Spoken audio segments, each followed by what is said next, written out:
My wife secretly went on a 14-day trip with her work husband. When she got back, I asked one question that froze her. Do you know what illness he has? She ran straight to the doctor, but by then it was already too late. The sound of her suitcase wheels on our driveway cut through the November air like a blade through silk, smooth, inevitable, final. I watched from the kitchen window, coffee growing cold in my hands, as my wife of 12 years stepped out of the Uber with the kind of glow people get from expensive vacations and expensive lies. 14 days, 2 full weeks she'd been gone on what she called a critical work retreat to some resort in the Bahamas. A retreat so critical, apparently, that spouses weren't invited. So critical that her phone had been conveniently unreachable for hours at a time. So critical that when I'd called the company's main line to leave a message, the receptionist had paused just a fraction of a second too long before saying she'd pass it along. That pause told me everything. But I said nothing. Not when she left, not during her absence, and not now as she walked up our front steps with that particular lightness in her step that guilt tries to disguise as happiness. The door opened. James, God, I missed you. Rachel looked radiant.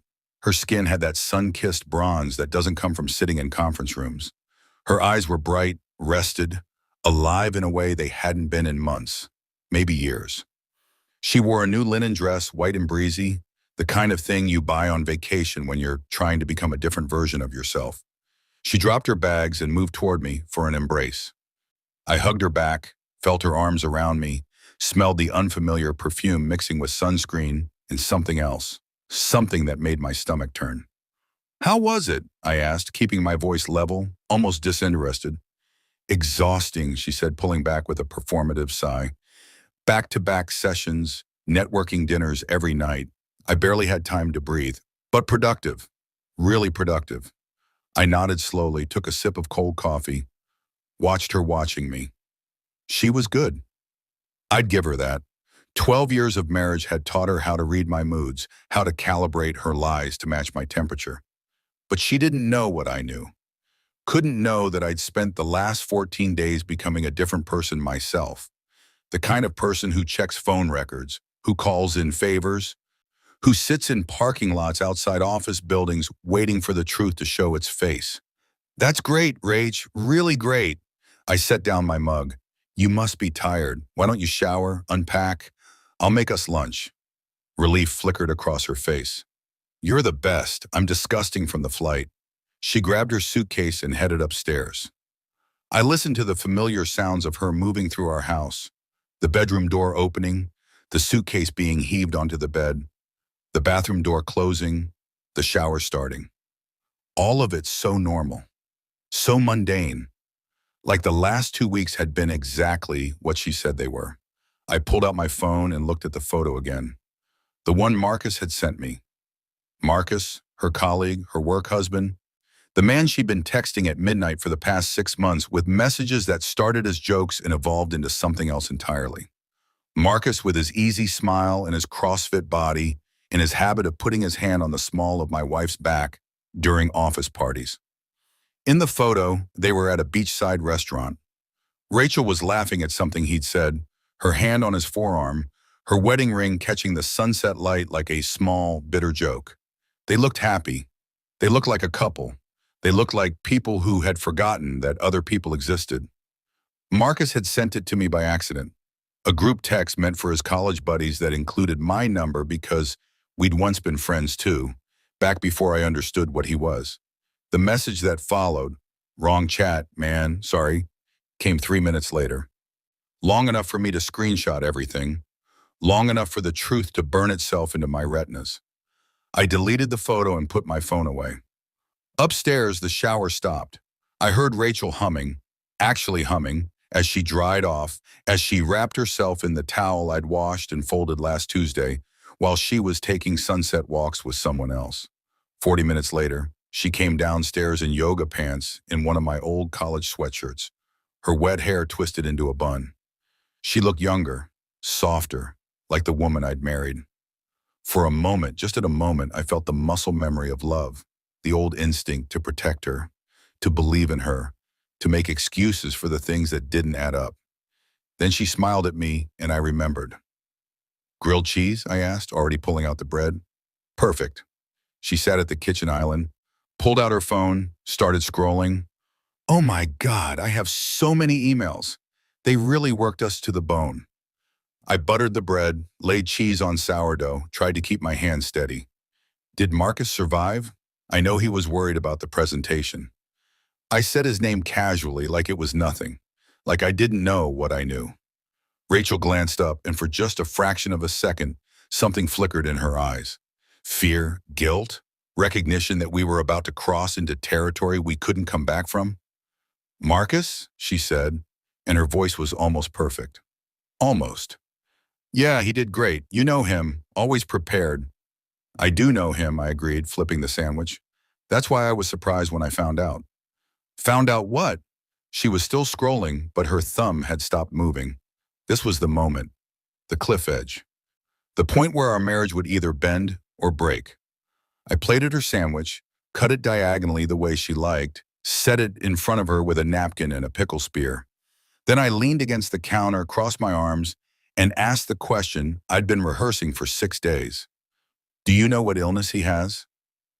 The color drained from her face like water from a tub. The phone slipped from her hand, clattered on the marble countertop. Her mouth opened, closed, opened again. She looked at me like I'd just spoken in a foreign language, like the words needed time to translate into something her brain could process. What? It came out as barely a whisper. Marcus, I kept my voice calm, almost clinical. The illness, I'm assuming he told you, given how much time you spent together these past 2 weeks.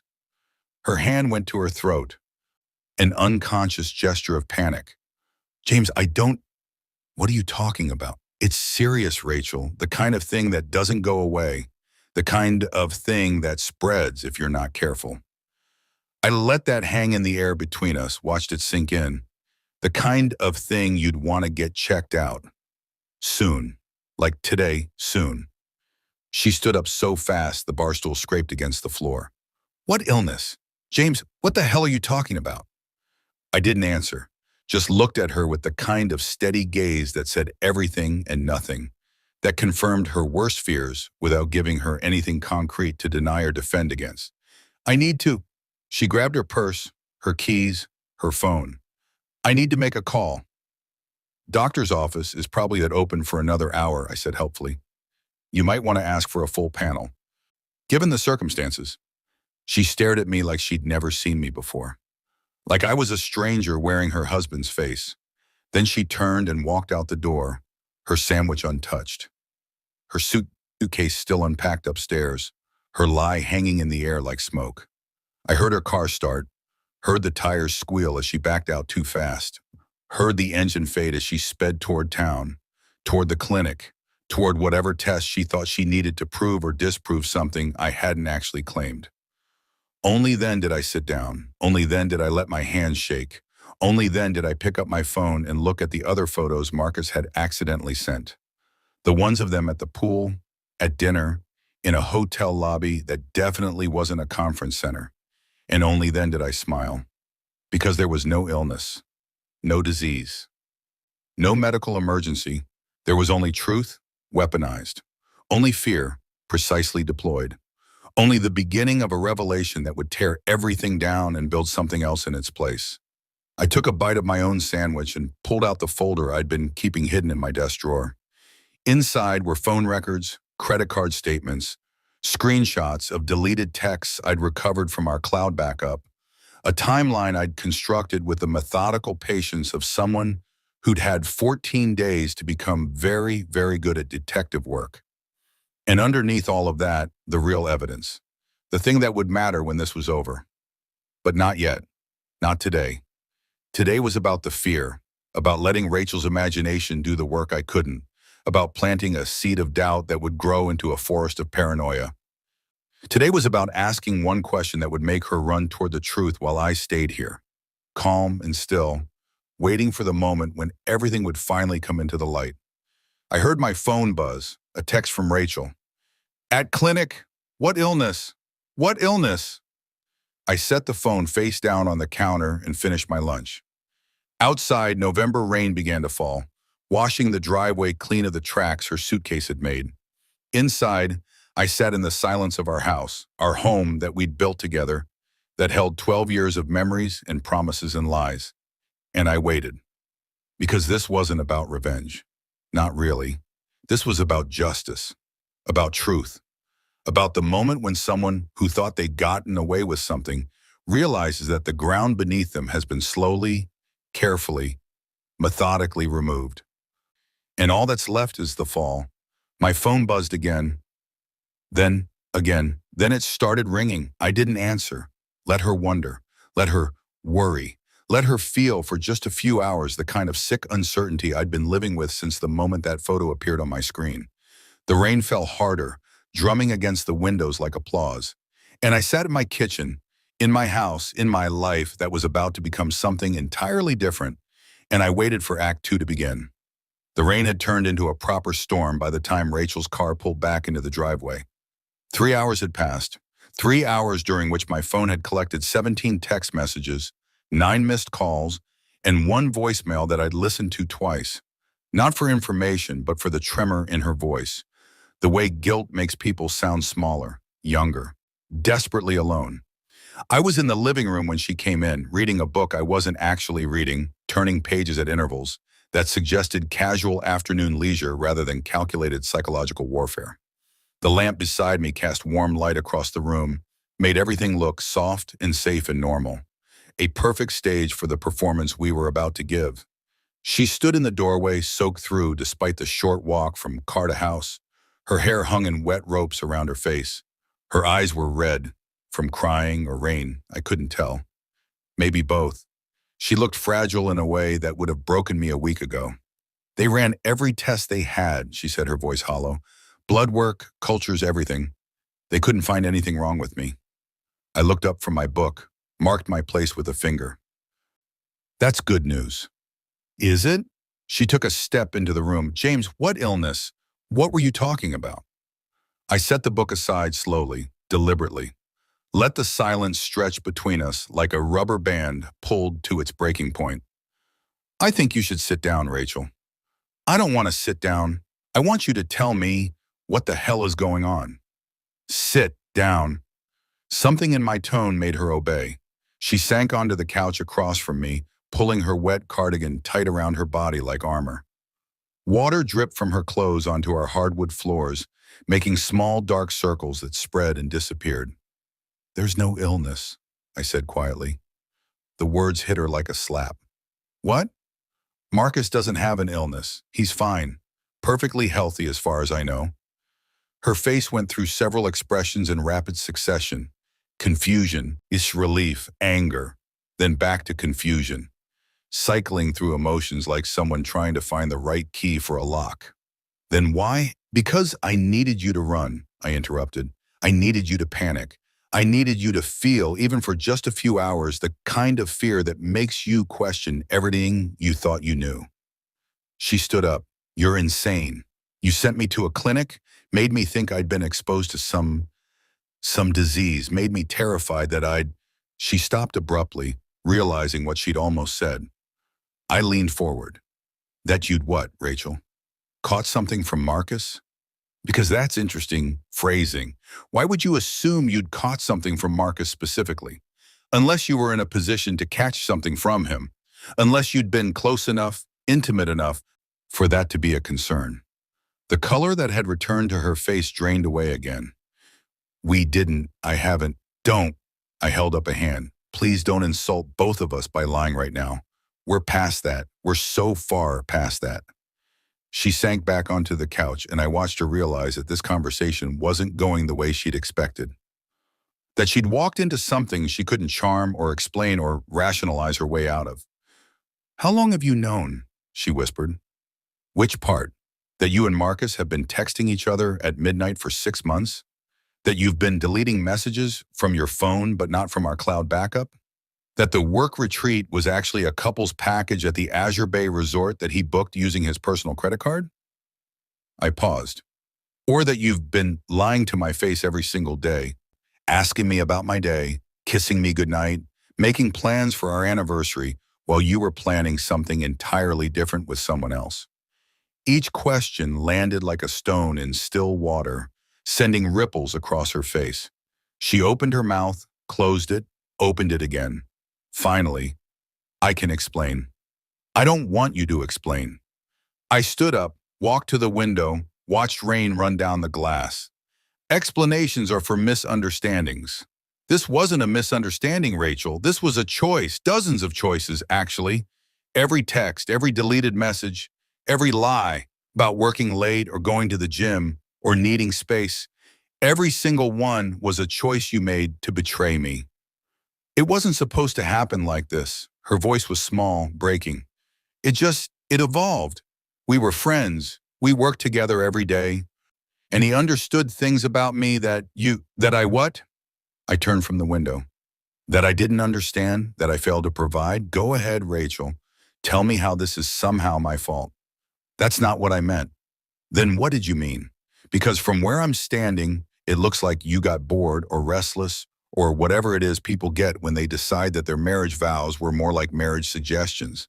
And instead of talking to me, instead of fighting for us, I gestured vaguely toward her, toward the space where our marriage used to be. You just found someone easier. She was crying now, proper tears streaming down her face, mixing with the rainwater. I'm sorry, God, James, I'm so sorry. It was stupid and selfish, and I never meant to hurt you. But you did hurt me. You are hurting me. Every second you sit there trying to make yourself feel better with apologies that don't mean anything, you're hurting me. I walked to the bookshelf where I'd hidden the folder, pulled it out, set it on the coffee table between us with a sound like a judge's gavel. This is 6 months of evidence. Phone records, credit card statements, security footage from the office parking garage, showing you leaving together at midnight on dates when you told me you were working late. Screenshots of texts where you called him baby and where he told you what he wanted to do to you when you were finally alone. Rachel stared at the folder like it was a bomb. You've been spying on me? I've been protecting myself, I corrected. There's a difference. You created this situation and I responded to it. Don't try to make me the villain in your story. She reached for the folder with a shaking hand, opened it, started flipping through pages. I watched her face as she saw it all laid out. The evidence of her betrayal organized chronologically, highlighted, annotated. I'd spent 14 days building this case with the thoroughness of a prosecutor preparing for trial. What are you going to do with this? She asked finally. That depends. On what? On whether you're capable of telling me the truth. The whole truth, not the edited version you have been rehearsing on the drive home, not the sanitized story where you minimize what happened and maximize my supposed failures as a husband. The actual, complete truth about you and Marcus. She closed the folder, pressed her palms against it like she could somehow erase what was inside. We slept together. The words hung in the air. Even though had known for days really, hearing her say it out loud was different. It made it real in a way that evidence never could. It transformed abstract betrayal into concrete fact. When? My voice sounded distant to my own ears. The first time was in July, after the company summer party. We'd both been drinking, and he drove me home because you were out of town, and I invited him in for coffee, and I don't need the play-by-play. How many times total? She hesitated. I don't know, maybe 10, 12. And the Bahamas trip? We were together the whole time. It wasn't a work retreat. There was no conference. We wanted time alone, away from everything. I nodded slowly, absorbing this. Did you use our savings account to pay for your half of the trip? The account we've been building for the down payment on a bigger house? Her silence was answer enough. Okay. I walked back to my chair, sat down, picked up my book. You should pack a bag. What? A bag, Rachel. Clothes, toiletries, whatever you need for a few days. I think it's best if you stay somewhere else for a while. James, please, this isn't negotiable. You violated our marriage. You lied to me for 6 months. You used our money to fund your affair, and now you need to leave. We'll figure out the rest later. But right now, tonight, I need you to not be here. She started sobbing, deep, gasping sobs that shook her whole body. I don't have anywhere to go. You have parents 20 minutes away. You have friends. You have Marcus. I opened my book to a random page. You'll figure it out. You're good at figuring things out behind my back. I love you, she said desperately. I still love you, James. This thing with Marcus, it doesn't change how I feel about you. I looked at her over the top of my book, and maybe she saw something in my face that scared her, because she flinched. Rachel, you spent the last 14 days in paradise with another man. You swam in the ocean with him, slept in his arms, woke up next to him, planned a future with him. And during all of that, how many times did you call me? Three 5-minute conversations where you fed me lies about conference schedules and networking events. So don't tell me you love me. Don't cheapen that word more than you already have. She sat there for another minute, maybe hoping I'd change my mind. Maybe trying to find some combination of words that would fix this. But there was no combination, no magic spell, no way back to the morning when she'd walked in glowing with sun and secrets. Finally, she stood up and walked upstairs. I listened to her moving through our bedroom, opening drawers, pulling clothes from hangers. The sounds of a life being dismantled, one article of clothing at a time. 20 minutes later, she came down with a duffel bag and her laptop case. She paused at the door, looked back at me. What happens now? Now you leave, and tomorrow we start figuring out what the truth costs. I really am sorry, James. I know you are. That's the saddest part of all of this. I genuinely believe you're sorry. You're just not sorry enough to have not done it in the first place. She opened her mouth like she wanted to say something else, then thought better of it. The door closed behind her with a soft click. Her car started. The engine faded into the distance. And then I was alone. I set down the book I hadn't been reading and walked to the window. The storm had passed, leaving everything wet and clean and new. The streetlights reflected in puddles, making the world look like it was floating. My phone buzzed. A text from Rachel. I'm at my parents', please don't hate me. I turned the phone face down and went to the kitchen. Opened the fridge, pulled out the leftover grilled cheese from lunch, ate it cold standing over the sink. It tasted like nothing. Tomorrow would be hard. Tomorrow would be conversations with lawyers and accountants, decisions about who got what, divisions of a life we'd built together. Tomorrow would be telling our friends, our families, watching the shock and sympathy and judgment ripple through our social circle. But tonight was just me in the house in the rain-washed silence. I cleaned up the kitchen, turned off the lights, went upstairs to our bedroom. Her closet was half empty now, gaps where her favorite dresses had hung. The bathroom counter had spaces where her products used to be. The whole room felt larger, emptier, like a museum of a marriage. I lay in bed, our bed, and stared at the ceiling, and for the first time in 14 days, I felt the weight of what I'd set in motion. The question about the illness had been calculated cruelty, psychological warfare designed to make her panic, to make her feel a fraction of the fear and betrayal I'd been living with. It had worked perfectly, maybe too perfectly, but this wasn't over, not even close, because I'd learned something important over the past 2 weeks, something about myself I hadn't known before. I was very, very good at patience, at planning, at playing a long game that no one else could see until it was too late. And Rachel had given me 6 months of material to work with, 6 months of lies and betrayals and choices that could be documented, proven, used. Not for revenge. I had to keep telling myself that. This wasn't about revenge. This was about making sure that when this was over, when the divorce was final and the property divided and the stories told, the truth would be clear. Not her version of the truth, where she'd somehow paint herself as the victim of a distant husband. Not Marcus's version, where he was just a nice guy who fell in love with someone who happened to be married. The actual truth, clean and sharp and undeniable. I closed my eyes and thought about the folder, about the evidence I'd gathered, about the pieces I'd carefully arranged. But there was more, so much more that she didn't know yet. Information I'd uncovered that would change everything. My phone buzzed again. Another text from Rachel, then another. I could imagine what they said. More apologies, more explanations, more attempts to manage the narrative. I didn't look. Not tonight. Tonight was for sleeping in a bed that felt too big, in a house that felt too quiet, in a life that would never be the same. Tomorrow we'd start the next phase. Tomorrow, she'd learn what that question about the illness really meant. Tomorrow, the truth would continue its slow, inevitable march into the light. But for now, I just lay there in the dark, listening to the sound of my own breathing, feeling the weight of my wedding ring on my finger, wondering when exactly I'd take it off. Not yet. Not until this was finished. The ring was evidence too, in its way.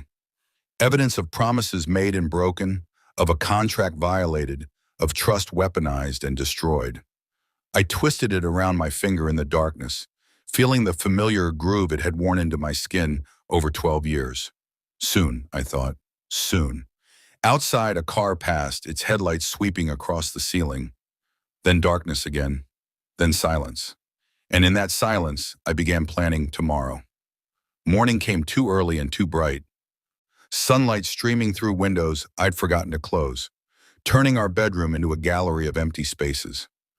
I woke disoriented, reaching automatically for Rachel before remembering. The sheets on her side were cold, undisturbed, accusatory in their smoothness. I lay there for a moment, taking inventory of how I felt. Angry, yes. Hurt, definitely. But underneath those expected emotions was something else, something clearer and colder. Purpose. The kind of focused determination you get when you stop hoping things will fix themselves and start accepting that you're going to have to break them further before anything can heal. My phone showed 8 missed calls and 14 new messages, all from Rachel, except for one from a number I didn't recognize. I ignored them all and went downstairs to make coffee, moving through the morning routine with mechanical precision. Everything felt different now. The kitchen where I'd made her breakfast 1,000 times, the living room where we'd watched movies, the doorway where she'd stood dripping rainwater, and lies just 12 hours ago. The coffee was brewing when my phone rang again. This time it was a number I recognized. David Chen, my best friend since college, calling at 7:30 on a Sunday morning, which meant Rachel had already started working her side of the story. "You've talked to her," I said instead of hello. Jesus Christ, James. She called me at midnight sobbing, said you kicked her out, accused her of some affair, that you'd completely lost it.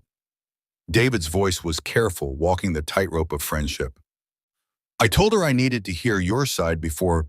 "It's not an affair," I interrupted. "An affair implies secrecy and shame. What Rachel had with Marcus was more like a parallel relationship. 6 months, David. 6 months of texts and late nights and a 2-week vacation together while I thought she was at a work conference." Silence on the other end. Then, "Shit. Yeah. Do you have proof? Because she's telling everyone you're paranoid, that you've been accusing her of things based on—" "I have a 60-page dossier of proof. Phone records, credit card statements, hotel reservations, security footage, text messages she thought she'd deleted. I have a photo of them at a beachside restaurant in the Bahamas on a date when she was supposedly in a conference room in Orlando. I have receipts for romantic dinners charged to our joint account that she told me were client meetings. I poured coffee, watched it steam. I have enough proof to convince a jury, David. I definitely have enough to convince our friends." Another pause. "What do you need?" And that's why David had been my best friend for 15 years. No judgment, no wasted sympathy, just straight to the practical question. "I need you to not take sides publicly yet. Let her tell her story. Let Marcus tell his. Let them think they're controlling the narrative." Why? Because people always tell more truth when they think they're getting away with lies. And I need to know exactly what story they're selling before I show everyone the receipts. David stopped. "This is really calculated, man. Are you okay?" "No," I said honestly, "I'm not okay. My wife spent the last 6 months building a life with someone else while I was here being faithful and trusting and stupid. But I will be okay eventually. And when I am, I want to be able to look back and know I handled this the right way. Not the angry way, not the revenge way, the right way. The right way, David repeated slowly. And what way is that? The way where everyone knows exactly what happened, where she can't rewrite history or play the victim, where our friends and family understand that I didn't give up on our marriage. She did. Where if our kids ask about this someday, you don't have kids. Not yet, but we were trying. I took a sip of coffee, felt it burn. She was on fertility treatments, David. We've been trying for a year. All those doctor's appointments, all those hopes and disappointments. And the whole time, she was sleeping with Marcus. I heard him breathe out slowly. That's really dark, James. Truth usually is. We talked for a few more minutes about logistics. He'd come by later. We'd go through everything. He'd help me think through next steps. When we hung up, I felt marginally more human. One friend who knew the truth. One person who wouldn't look at me with pity or suspicion. My phone buzzed. Rachel again. Can we please talk? I know you're angry, but we need to discuss this like adults. I almost laughed. Like adults. As if she hadn't spent half a year acting like a teenager sneaking around behind her parents' back. But she was right about one thing. We did need to talk. Not for her reasons. For mine. I texted back. Come by at 2 p.m. Bring Marcus. The three dots appeared immediately, disappeared, appeared again. Then, why would I bring Marcus? Because this involves him, because I want everyone at the table, because I'm done with separate conversations and managed truths. 2 p.m., both of you. The dots appeared and disappeared several more times before she finally replied, okay. I spent the morning preparing. Not emotionally, there was no preparing for that, but practically. I cleared the dining room table, set out 3 chairs, laid out 3 copies of the folder I'd assembled. Made it look less like our home and more like a deposition room. Clinical, official, the kind of space where comfortable lies die under harsh fluorescent truth. At 1:30, David arrived with sandwiches I wouldn't eat and emotional support I desperately needed. He looked through the folder while I stared out the window, and I heard him swearing softly as he turned pages. James, this is really thorough. I had 14 days with nothing to do but think and investigate. The text messages, he said, holding up a printed page. Did you see this one from July 23rd? I had seen them all, including the one he was looking at, where Rachel told Marcus that I was safe but boring, and that being with him made her feel alive again. That one had been particularly hard to read at 3 in the morning while she was swimming in the Caribbean with the man who made her feel alive. I saw it, I said simply. And you still want to do this face to face? You could just file for divorce, let the lawyers handle everything. I could, but I need to see his face when he realizes I know everything. I need to watch them try to explain this while sitting in the house they betrayed. I stopped, trying to find the right words.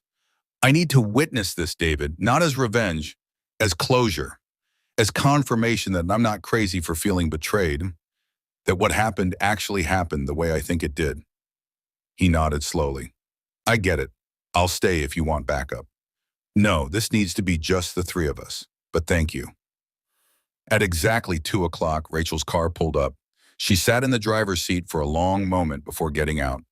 No Marcus. She walked to the door alone, knocked softly even though she still had her keys, waited for me to let her in like a guest in her own home. She looked terrible. Red eyes, no makeup, hair pulled back in a messy ponytail. Part of me, the part that had loved her for 12 years, wanted to comfort her. The rest of me remembered why she looked this way. He's not coming, she said before I could ask.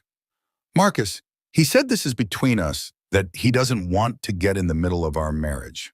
I almost smiled at that. That's convenient. Getting in the middle of our marriage was fine when it involved Caribbean vacations and midnight texts, but now that there's consequences, he's suddenly principled. All about boundaries? He's scared, Rachel said quietly. You have to understand, James, he never meant for this to. I don't have to understand anything about what Marcus meant or didn't mean. But fine, he's not here. We'll do this with just us. I gestured to the dining room. Sit. She saw the folders laid out on the table and went pale. What is all this? Sit down. She sat. I took the chair across from her, the table between us like a demilitarized zone. For a moment, we just looked at each other, husband and wife, stranger and stranger. Before we start, I said, I need you to understand something. Everything I'm about to show you, everything I know, I discovered on my own. I didn't hire a private investigator. I didn't hack your accounts. I just paid attention. I checked the phone records we both have access to. I looked at credit card statements for accounts we jointly own. I recovered texts from cloud backups we both use. Everything was right there, Rachel. You just assumed I'd never look. She was crying again, silent tears tracking down her face. I'm so sorry. Stop apologizing and start explaining. Start with July, the company's summer party. You told me you got a ride home with Sarah from accounting. I lied. I know you lied. I want to hear you say what actually happened. I want to hear you tell the truth for once. She took a shaky breath. Marcus drove me home. We'd been flirting for weeks, maybe months. Nothing physical, just there was this tension between us. And that night we'd both been drinking, and he drove me home, and I invited him in. I told myself it was just coffee, just a nightcap, but I knew. Somewhere deep down, I knew what I was inviting.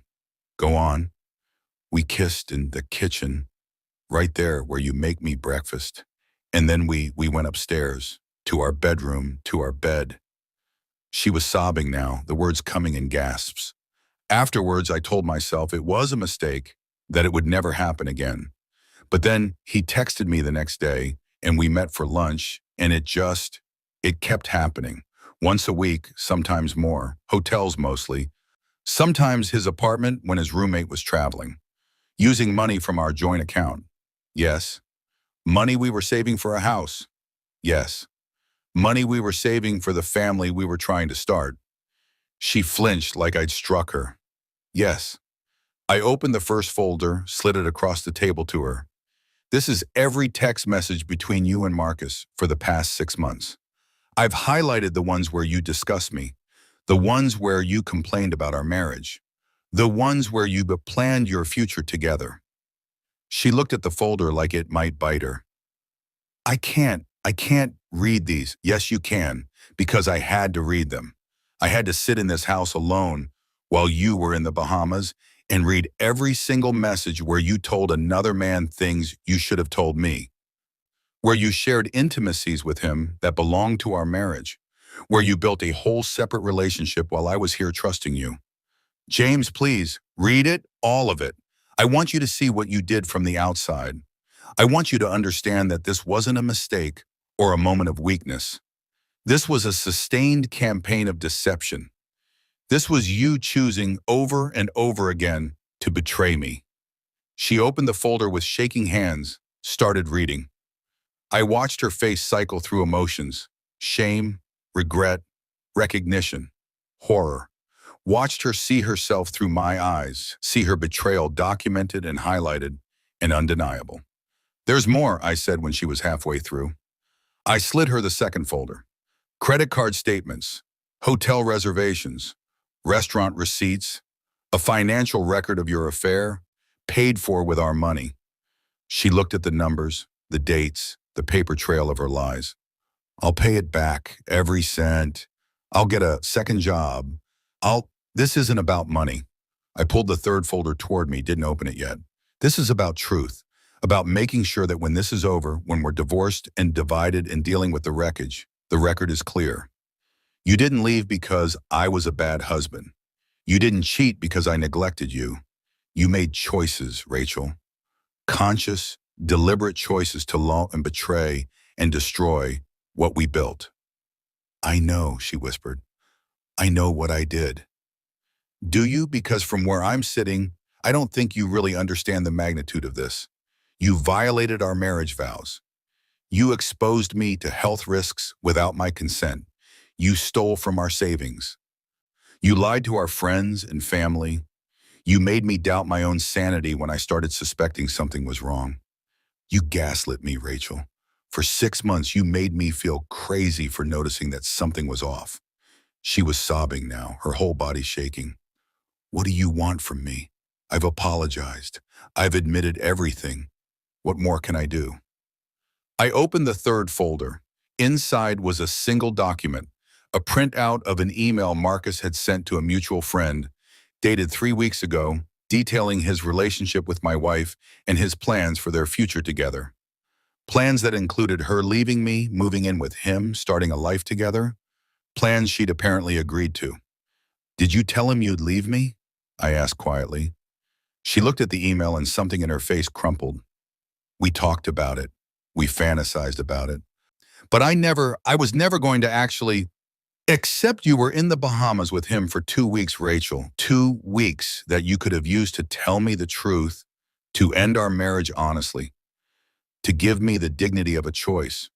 Instead, you came home, kissed me, told me you missed me, and acted like everything was normal. I was confused. I didn't know what I wanted. You knew exactly what you wanted. You wanted both. You wanted the security and history and home we'd built together, and you wanted the excitement and passion of something new. You wanted to have your cake and fuck it too." The vulgarity made her flinch, but I didn't care. The problem is that's not how life works. That's not how marriage works. You don't get to destroy something and then be surprised when it breaks. She sat there, surrounded by evidence of her betrayal, looking smaller and younger than I'd ever seen her. What happens now? I pulled out one more document from my jacket pocket, a petition for divorce that my lawyer had drawn up yesterday. I slid it across the table. "You're going to sign this. It's a no-fault divorce, which is more generous than you deserve. But I'm not interested in dragging this through courts. It splits our assets 50-50, which again is more than fair given that you stole from our savings to fund your affair. It includes a statement that you acknowledge the infidelity and waive any claim to alimony or spousal support." She stared at the document. "And if I don't sign, then I file for an at-fault divorce. I submit all of this evidence to the court. I subpoena Marcus, your colleagues, everyone who knew or suspected what was happening. I make this as public and painful as possible. I let a judge decide how to divide our assets, and I guarantee you it won't be 50-50. I lean forward.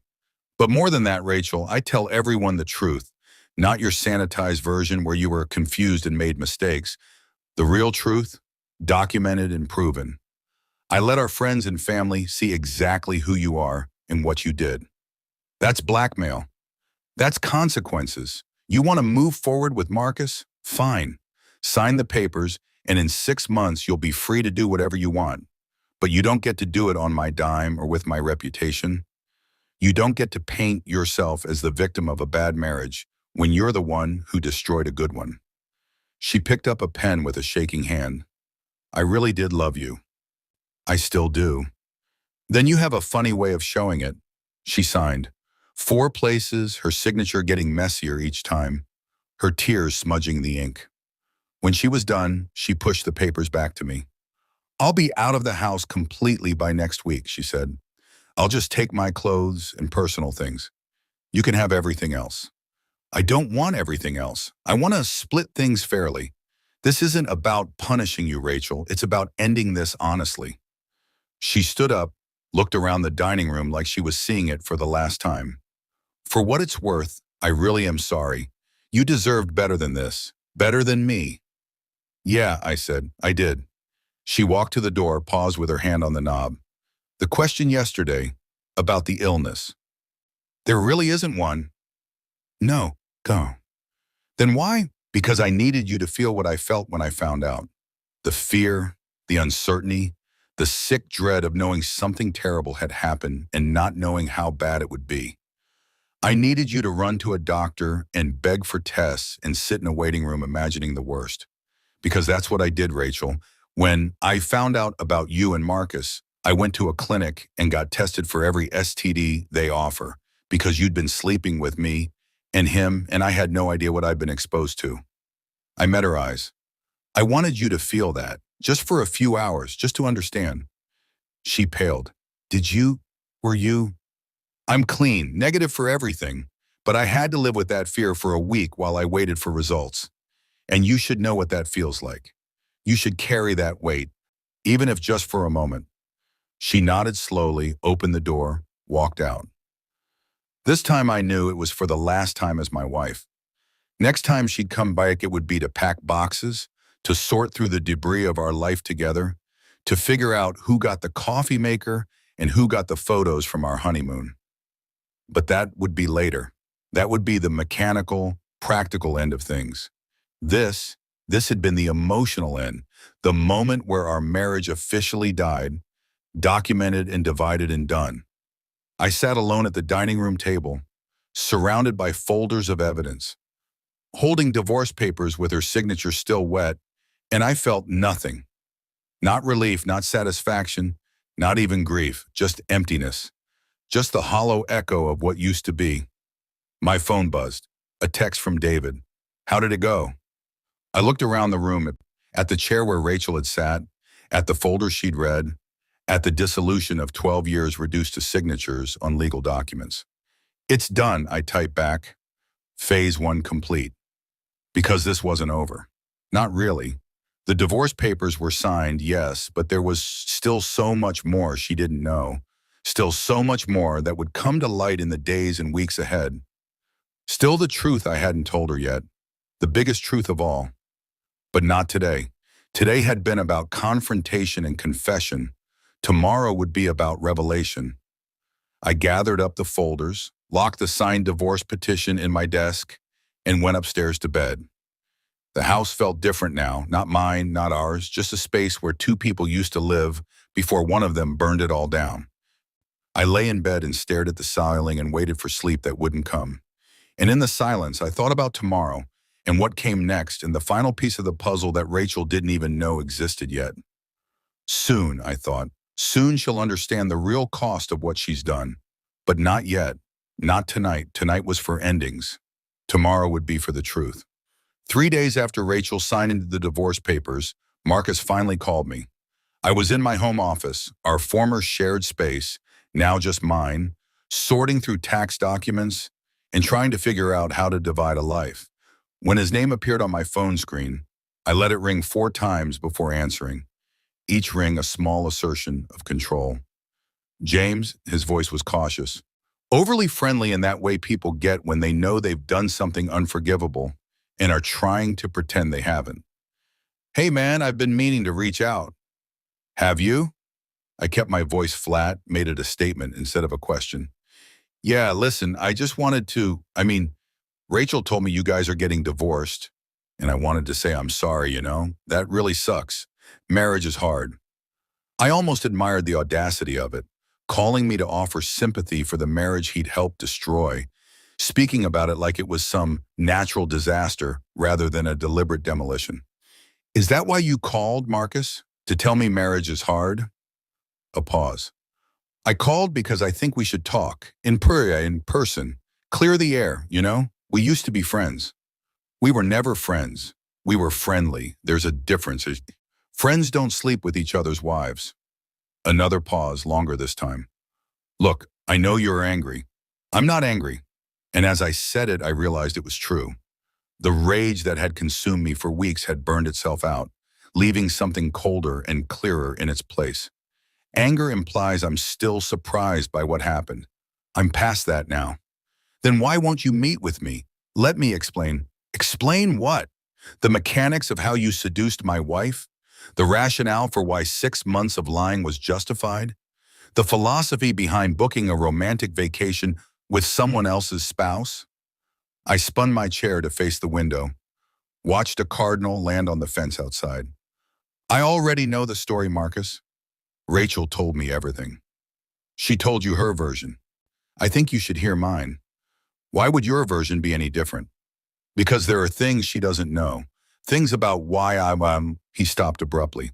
Just meet me. 1 coffee. That's all I'm asking. Something in his tone caught my attention. A thread of desperation, of calculation. He wanted something specific from this meeting, needed to control some aspect of the narrative that Rachel hadn't given him access to. Fine, I said. Tomorrow, Java House on Main Street, 9 a.m. Thank you. Really, James, I appreciate. I hung up before he could finish. Appreciation from the man who'd betrayed me wasn't currency I was interested in accepting. That night I lay in bed, the same bed where this had all started, where Rachel had brought her lies and her guilt and her betrayal, and thought about what Marcus might want, what information he was scared I had, or desperate to share, or hoping to learn. The call hadn't been about clearing the air or offering apologies. It had been reconnaissance, a way to gauge what I knew, what Rachel had told me, where the fault lines in their story might be. Which meant there were fault lines, which meant the story I'd heard from Rachel wasn't complete. I fell asleep thinking about what those gaps might contain. The next morning I arrived at Java House 15 minutes early, ordered black coffee I didn't drink, and took a table by the window where I could watch Marcus arrive. Control of space, control of timing, control of the performance. Small things that added up to power. He walked in at exactly 9, dressed in the expensive casual way of men who work in tech.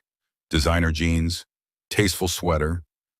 Watch that cost more than most people's monthly rent. He looked tired. Good, he should be tired. He'd spent the last 6 months juggling 2 lives, and now one of them had collapsed. James? He extended his hand as he approached. I looked at it, left it hanging there in the air between us, watched him slowly retract it. Sit down, Marcus. He sat, ordered coffee from a passing server, arranged his face into an expression of somber concern. I'm glad you agreed to meet. Let's skip the pretense. You didn't call to apologize or explain. You called because you're worried about something. So tell me what it is and we can both get on with our mornings. He blinked, the mask slipping for just a moment. I'm not worried. I just thought we should clear the air. You already said that on the phone. It wasn't convincing then either. I leaned back, crossed my arms. Rachel signed divorce papers 3 days ago. She's moving in with you next week. You won, Marcus. You got what you wanted. So why do you look like someone who lost? His coffee arrived. He added cream, stirred it, used the ritual to avoid answering. Finally, did Rachel tell you why it started between us? She said you'd been flirting for months, that it escalated at the summer party. That's true, but it's not. He took a breath. James, your marriage was already over when I came into the picture. I felt a flash of heat behind my eyes, the ember of anger reigniting. Our marriage was fine. Was it? Because Rachel told me she'd been unhappy for years, that you were distant, disconnected, that you'd stopped really seeing her. She said she felt invisible in her own life. And you believed her? I leaned forward. Or did you just like having permission to pursue a married woman? I believed her because it's true. He met my eyes with something that looked like genuine conviction. I'm not the villain here, James. I fell in love with someone who was already leaving you emotionally. I just gave her somewhere to go. The audacity of it took my breath away. You're rewriting history to make yourself feel better. Rachel and I had problems. Every long-term marriage does, but we were working on them. Or at least I thought we were, until I found out she was working on you instead. She said you'd frame it that way, that you'd make her the betrayer when you were the one who checked out of the marriage years ago. I stared at him, this man who'd shared my wife's bed and apparently her revisionist history. Is that what she told you? That I'm the reason for her affair? Not the reason, but part of it. James, I'm not trying to hurt you more than you're already hurt. I'm trying to help you understand that this didn't happen in a vacuum. Rachel didn't wake up one day and decide to destroy her marriage for fun. She was lonely. She was drowning, and You what? Saved her? I laughed, a bitter sound that made the couple at the next table glance over. You're a hero in your own story, Marcus. The knight who rescued the sad, neglected wife from her terrible husband. It's a nice narrative, clean, simple, makes you feel good about fucking someone else's spouse. He flinched at the language. I didn't plan for this to happen. No one ever does, but it did happen. And you participated in it, and now you're trying to sell me a story where I'm somehow partially responsible for my wife's infidelity. I pulled out my phone, opened the photo album I'd created specifically for this meeting. Let me show you something. I turned the phone to face him. On the screen was a text message thread between Rachel and me dated from May through November, the entire duration of her affair. Messages where I asked about her day, suggested date nights, sent her funny memes, told her I loved her. Messages where she responded with one-word answers, declined invitations, said she was too tired or too busy or too stressed. This is what disconnected looks like in our marriage, Marcus. Me trying and her pulling away. Me suggesting therapy and her saying we didn't need it. Me planning a 20th anniversary trip. We got married at 22, so year 12 was big for us, and her saying she couldn't get time off work. I swiped to another screenshot. Except she could get time off work. She just wanted to spend it with you instead. He looked at the messages and something flickered across his face. Doubt, maybe, or recognition. Rachel told you what she needed you to hear to make herself the victim, I continued. She painted our marriage as dead so you wouldn't feel guilty about dancing on its grave. But look at those texts, Marcus. Look at me trying and her lying. And tell me again how I'm the one who checked out. People can be lonely even in relationships where the other person is trying, he said, but his voice had lost its certainty. Sometimes trying isn't enough. You're right. Sometimes it's not. But you know what would have been enough? Her telling me the truth. Her saying she was unhappy, that we needed to change something, that she was considering leaving. That would have been enough.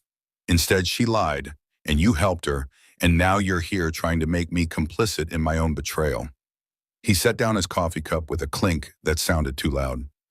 Why did you really agree to meet me? Because I wanted to see if you'd tell me the truth about something. And I leaned forward. Rachel said this started in July, at the summer party. But that's not true, is it? His face went very still. What do you mean? I mean, I've seen the phone records, Marcus. Texts between you and her going back to February, hundreds of them. Increasingly intimate. Increasingly inappropriate. The July party wasn't the beginning. It was just when the emotional affair became physical. He looked away, jaw clenching. That's semantics. No, it's honesty, or the lack of it. You and Rachel have been lying so long you've started believing your own story. The poor, lonely wife, the noble other man, the distant husband. But the evidence doesn't support that narrative. The evidence showed two people who actively pursued an affair, who made hundreds of conscious choices to betray a marriage, who lied not just to me, but to everyone around them. What do you want from me? He sounded tired suddenly, defeated. An apology? Permission? For me to admit I'm a terrible person? I want you to stop pretending you're not. I slid a folder across the table, one I'd prepared specifically for him. This is a copy of everything I showed Rachel.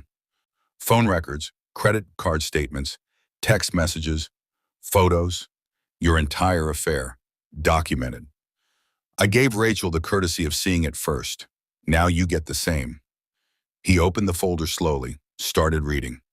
I watched the blood drain from his face as he turned pages, as he saw his relationship with my wife laid out in stark black and white, evidence he'd probably convinced himself didn't exist.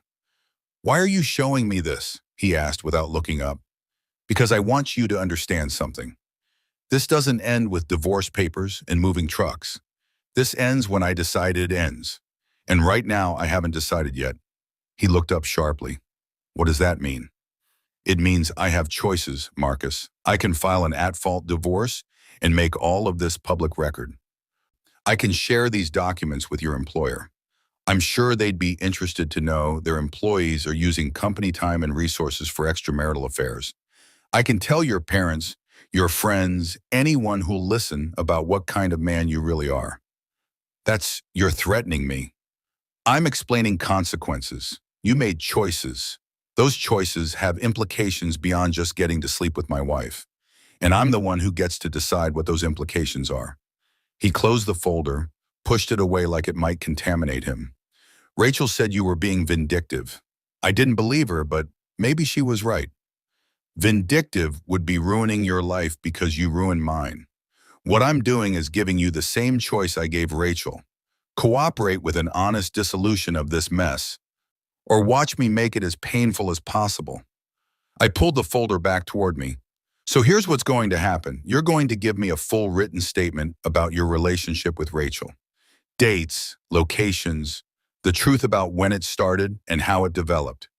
Every relevant detail. Why would I do that? Because if you don't, I'll subpoena you for the divorce proceedings. I'll put you on a witness stand and make you answer these questions in front of a judge and court reporter.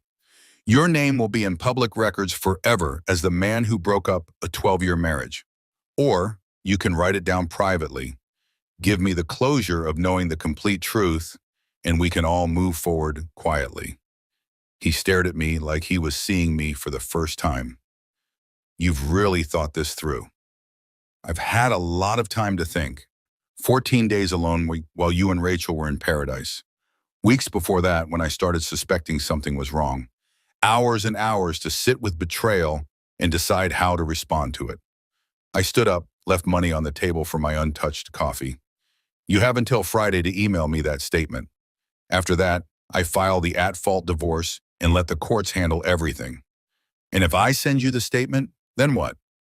Then we're done. You get Rachel, I get the truth, and we never have to speak again. I walked toward the door, then stopped and turned back.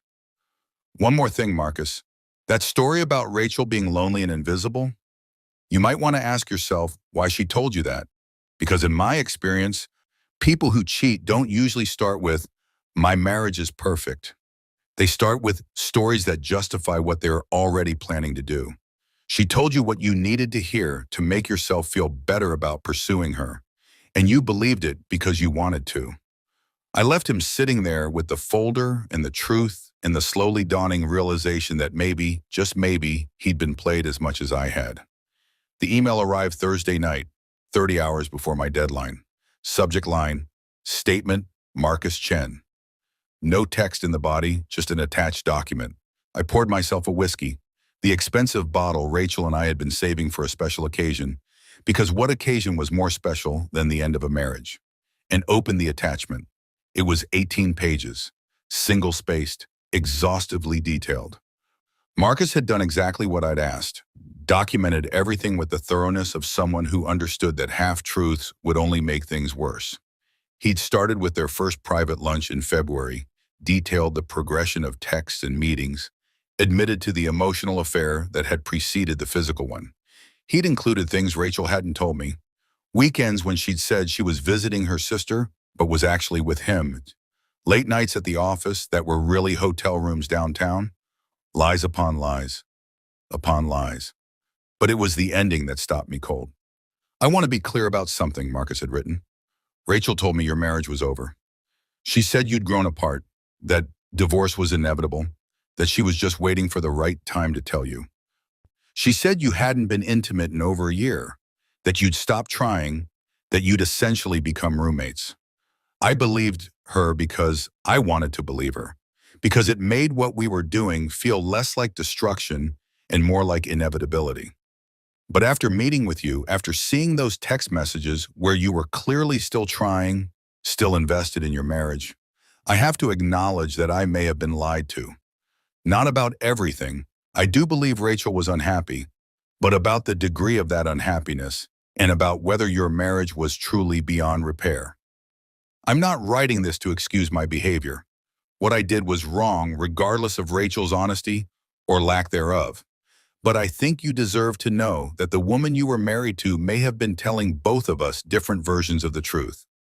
She told you she was at conferences and work events. She told me you didn't care where she was, and both stories made sense in isolation. But together they reveal someone who was managing two narratives simultaneously. I don't know what that means for her, for us, for any of this, but I wanted you to have all the information. Not because I think it changes anything. Your marriage is still over, and that's largely my fault. But because you asked for the complete truth, and this is part of it. I'm sorry, James, for all of it, but especially for not asking harder questions about what I was really participating in. I wanted to believe I was saving someone. I'm starting to think I was just convenient. I read it 3 times, each pass revealing new layers of complexity I wasn't ready to process. Rachel had lied to both of us, had crafted separate realities for her husband and her lover, had managed contradictions that should have been impossible, had played us against each other without either of us knowing there was a game. The manipulation was breathtaking in its scope, the calculated nature of it, The way she'd made me doubt myself while making Marcus feel like a hero. The way she'd kept us both believing our own versions of reality while she lived in a third space altogether. My phone buzzed, a text from Rachel. "Can we talk? I need to get some things from the house this weekend." I looked at her message, thought about Marcus's statement, thought about the lies layered on lies, layered on more lies. And I realized this wasn't over, not even close, because there was one more truth I hadn't shared yet, one more piece of evidence that would change everything.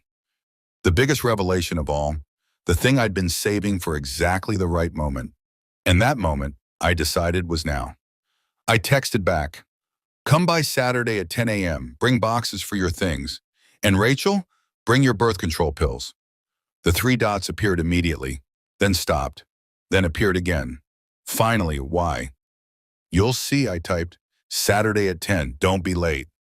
I sent it, turned off my phone, and sat in the darkness of my office with Marcus's confession and my whiskey and the knowledge that in 2 days everything would change again.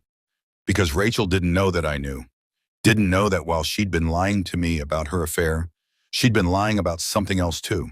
Something bigger. Something that would reframe everything that had happened and everything that was about to happen. Saturday at 10 a.m., the final truth would come out, and then, finally, this would really be over. I raised my glass to the empty room, to the ghost of my marriage, to the man I'd been before all of this started. Phase 2, I said to no one. Complete. Then I drank and waited for Saturday and the reckoning that was coming. Saturday morning arrived wrapped in fog, the kind of gray November weather that makes everything look muted and undefined. I woke at 6, made coffee I couldn't taste, and spent 4 hours preparing the house for what was coming. Not cleaning, though I did that too, but arranging, setting the stage, creating the precise environment for truth to land with maximum impact. The dining room table, scene of so many previous confrontations, held a single manila envelope. Nothing else. No folders this time, no stacks of evidence. Just one envelope sealed, waiting. At 9:50, Rachel's car pulled into the driveway.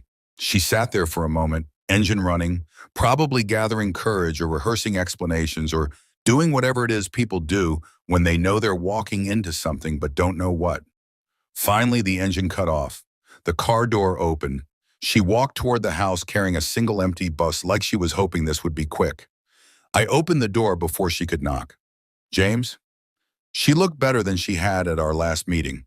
Hair styled, makeup applied, wearing clothes that fit properly instead of the grief-stricken casualness of before.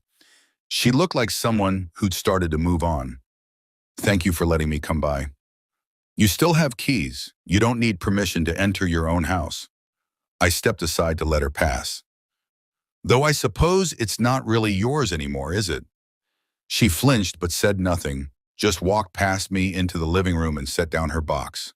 "I'll try to be quick. I know this is hard for both of us." "Is it? Hard for both of us?" I gestured toward the dining room.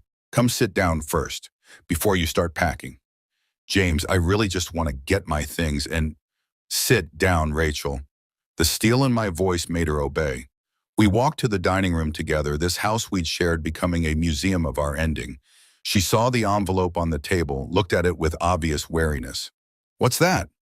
"That's why I asked you to bring your birth control pills. Did you bring them?" She pulled a small pharmacy bag from her purse, set it on the table next to the envelope. "I don't understand what this is about." I sat down across from her, the table between us for what I knew would be the last time. "How long have you been taking those pills, Rachel?" "What? Why does that matter?" "Humor me. How long?" She frowned, calculating. 5 years? Maybe 6? Since we decided to start trying for kids and my doctor recommended I regulate my cycle first. "And you've been taking them consistently?" "Of course. Every day, same time. You know that you're the one who's been asking me about getting pregnant for the past year." Her voice took on a defensive edge. "Why are we talking about this?" I reached across the table and took the pharmacy bag, pulled out the pill packet, examined it slowly, deliberately. "These are from Dr. Morrison's office, right? Your gynecologist?" "Yes, James." "What? And she prescribed these to help regulate your cycle so we could conceive?" "Yes." Rachel was getting agitated now, her fingers drumming against the table. We've been over this 100 times. My hormones were irregular. The pills were supposed to help, but we were having trouble anyway, which is why we were considering fertility treatments. What does this have to do with anything? I set the pills down and slid the envelope across to her. Open it. She stared at the envelope like it might explode. What's in here? The truth, the last piece you don't know that I know. Open it. With shaking hands, she unsealed the envelope and pulled out the contents. Medical records, pharmacy receipts, email exchanges. She stared at the first page, and I watched understanding dawn slowly across her face. Watched the color drain from her cheeks as she realized what she was looking at. Where did you get these? Her voice was barely a whisper. I requested copies of your medical records. I'm still listed as your spouse and your emergency contact, which means I have legal access to your healthcare information. HIPAA is complicated that way. You can't hide medical information from a spouse who knows where to look. I leaned back in my chair. Those pills you've been taking? They're not to regulate your cycle, Rachel. They're standard oral contraceptives. Birth control, the kind that prevents pregnancy, the kind that makes it impossible to conceive. She was shaking her head, papers trembling in her hands. No, Dr. Morrison said these would help us get pregnant. She said, Dr. Morrison prescribed them 5 years ago as birth control. You told me she prescribed them to regulate your cycle. That was the first lie. I pointed to the next page in the stack. This is an email exchange between you and Dr. Morrison from 3 months ago. You asked her to continue the prescription. She reminded you that if you were still trying to conceive, you should stop taking them. You told her you'd think about it, but you didn't stop, did you? Rachel was openly crying now, tears streaming down her face, but I felt nothing. No sympathy, no regret. Just the cold satisfaction of watching the last lie crumble. This is an invoice from a pharmacy dated 2 weeks ago, while you were in the Bahamas with Marcus. You had your prescription refilled and shipped to his apartment, not ours, his, because you didn't want me to see it, to ask questions about why you were still taking pills that were supposed to help us get pregnant, but were actually preventing it. James, please. For a year, Rachel, for an entire year, I thought we were trying to have a baby. I went to fertility appointments. I changed my diet, stopped drinking, took vitamins, did everything the doctors suggested to improve our chances. I held you while you cried about negative pregnancy tests. I reassured you that it would happen, that we just needed to be patient.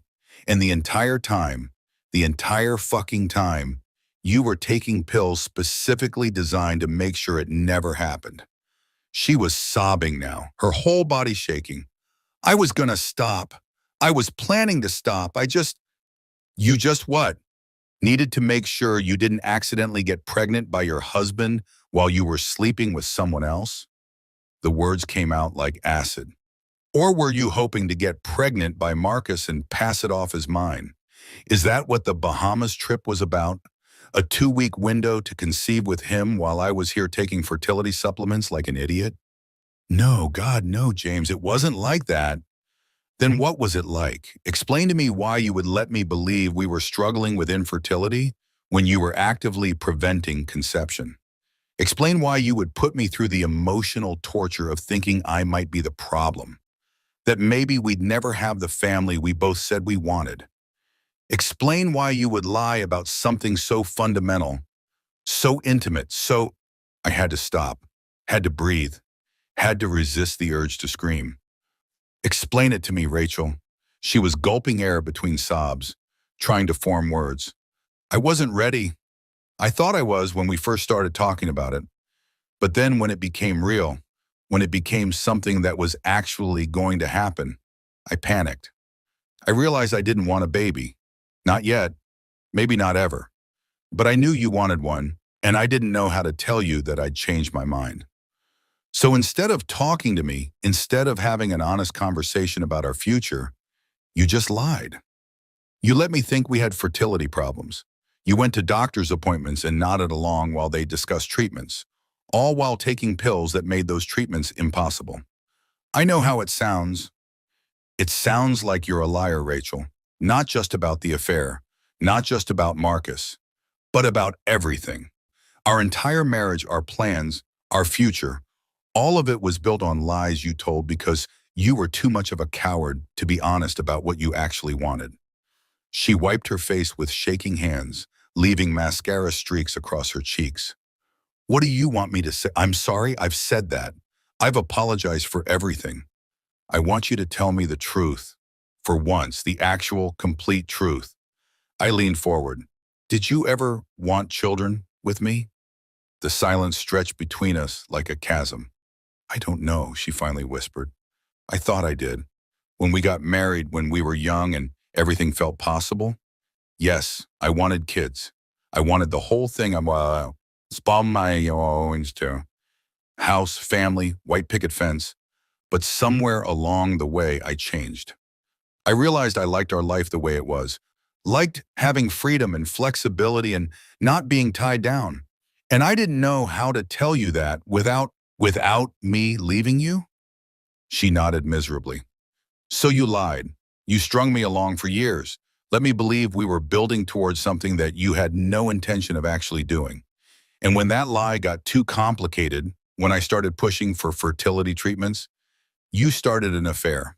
Because it's easier to blow everything up than to have a difficult conversation. It wasn't calculated like that. It wasn't a plan. Of course it was a plan. Maybe not consciously, maybe not sitting down with a checklist, but your actions reveal intent, Rachel. You kept taking birth control while claiming to want a baby. That's deception. You pursued Marcus while acting like a devoted wife. That's betrayal. You booked a vacation with your lover using money we saved for our child's future. That's theft. Every single choice you made was designed to serve your desires while hiding them from me. I pulled another document from the envelope, one I'd been saving for this exact moment. This is a text message exchange between you and your sister from last April. You told her you weren't sure you wanted kids anymore. She asked if you'd talk to me about it. You said no, that you'd deal with it later. And when she suggested you should be honest with me, you said, I read directly from the screenshot. You said James would freak out. He's wanted kids since before we got married. It's easier to just keep pretending and figure it out eventually. Rachel stared at the message like she was seeing a ghost. You hacked my phone? I recovered deleted messages from our shared cloud backup, which you would know if you'd bothered to read the privacy settings. But that's not the point. The point is that you knew for at least 6 months, probably longer, that you didn't want what I wanted. And instead of being honest, instead of giving me the chance to decide if I wanted to stay in a marriage that would never include children, you just kept lying. Because I love you, she was shouting now, desperate. Because I didn't want to lose you, and I knew if I told you the truth, you'd leave. So I kept hoping I'd change my mind, that maybe I would wake up one day and want a baby as much as you did. But you didn't change your mind. You started sleeping with someone else instead. Those things aren't connected. Of course they're connected. You were trapped in a marriage where you'd lied about something fundamental, something you couldn't keep hiding forever. So you found an exit strategy. You started an affair, knowing it would eventually be discovered, knowing it would end things in a way that made me the injured party instead of you, the person who didn't want kids. You get to be the cheater who made a mistake instead of the wife who deliberately deceived her husband about their entire future. She shook her head violently. No, I didn't plan it like that. I didn't start things with Marcus to end our marriage. It just happened and it felt good and You what? You didn't think about the consequences? You didn't consider that actions have meanings? I stood up, too agitated to sit anymore. Here's what I think happened, Rachel. I think you realized years ago that you'd sold me a version of our future that you didn't actually want. I think you knew you couldn't maintain that lie forever. And I think when Marcus showed interest, when he offered you attention and excitement in a way out, you took it. Not because you love him, though maybe you do, I don't know, but because he represented escape from a truth you didn't want to tell. You're wrong. But her voice had no conviction. What am I? Then explain the timeline. Explain why your affair started within weeks of us beginning fertility treatments. Explain why you refilled your birth control prescription the same week we met with a reproductive endocrinologist. Explain why every step I took toward the family we supposedly both wanted, you took a corresponding step towards someone else. She had no answer, just sat there surrounded by evidence of her betrayals, plural, looking smaller and more lost than I'd ever seen her. I didn't marry Marcus to have kids, she said finally. I married you for you. For us. Why wasn't that enough? Because people change, Rachel. People want different things as they grow older. And when that happens, when you realize your goals don't align anymore, you talk about it. You don't lie about it. I sat back down, suddenly exhausted. If you told me 5 years ago that you didn't want children, I would have been disappointed. I'll be honest about that. But we could have talked it through, maybe found a compromise, or maybe decided we wanted different futures and parted as friends. Instead, you lied for 5 years, wasted a year of my life on fake fertility struggles, and had an affair that destroyed any possibility of us ending things amicably. What do you want from me? She was pleading now. You want me to say I'm a terrible person? Fine. I'm terrible. I'm a liar and a cheater, and I ruined everything good we had. Is that what you need to hear? I need you to understand that this isn't just about the affair, it's about the fundamental dishonesty that made the affair possible. You've been lying to me about who you are and what you want for most of our marriage. Marcus is just the most visible symptom of a much deeper disease. I pulled one more document from the envelope, the last one. This is an amendment to our divorce agreement. In addition to the 50-50 asset split, I'm requesting reimbursement for all fertility-related expenses from the past year.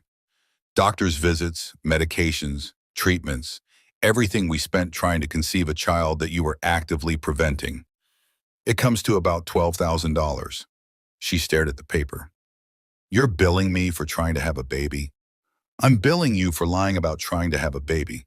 There's a difference. She laughed, a broken sound. This is insane. This is vindictive and petty, and it's fair, I interrupted. You used our joint funds to pursue an affair. I'm asking you to reimburse me for funds I spent based on your lies. If you think that's unreasonable, we can let a judge decide. I'm sure they'll be very interested in hearing about how you defrauded your husband regarding fertility treatments while conducting an extramarital affair.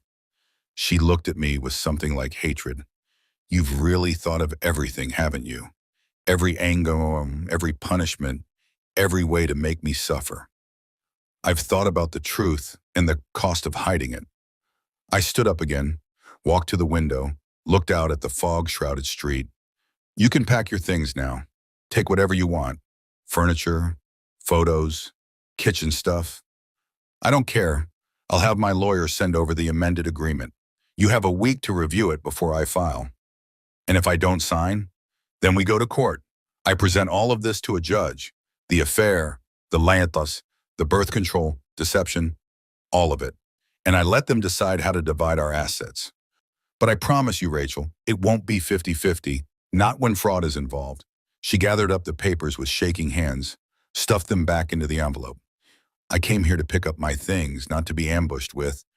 You ambushed me with 6 months of betrayal. I ambushed you with 1 morning of truth.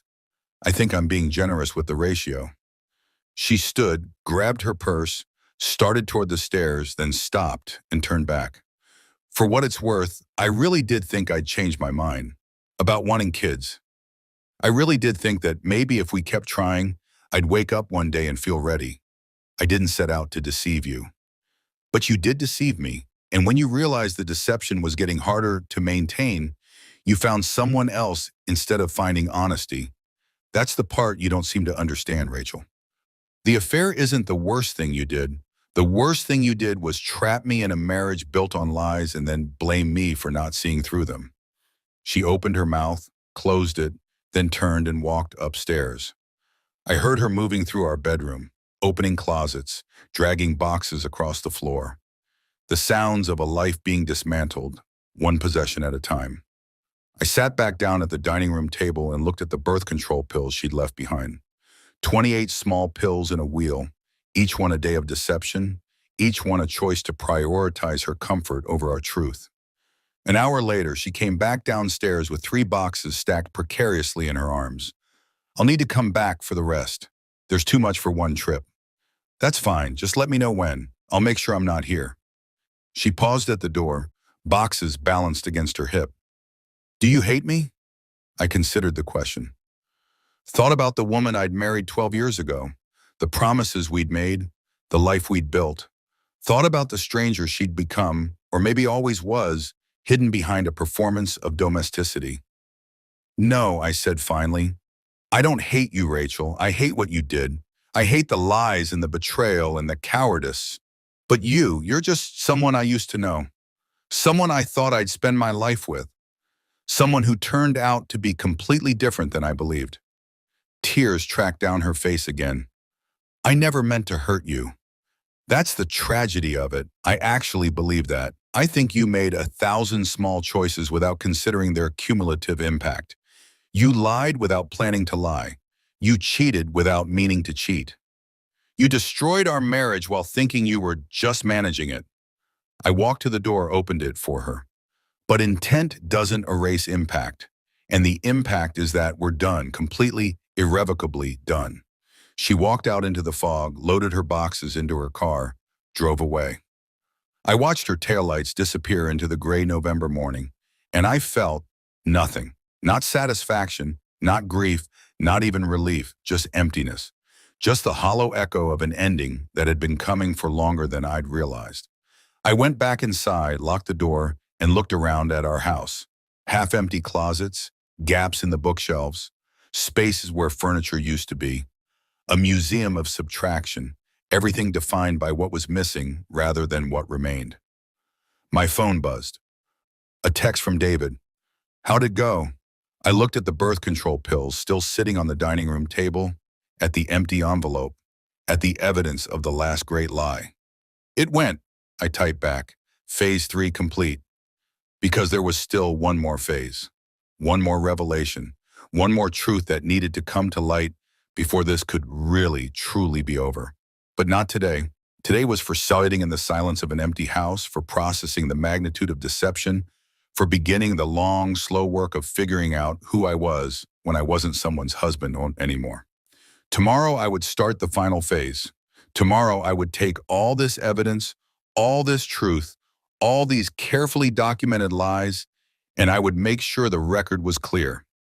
Not for revenge, though I wouldn't pretend that wasn't part of it, but for clarity, for the future, for anyone who asked what happened to James and Rachel's marriage, so they'd know the real story instead of the sanitized version she'd inevitably tell.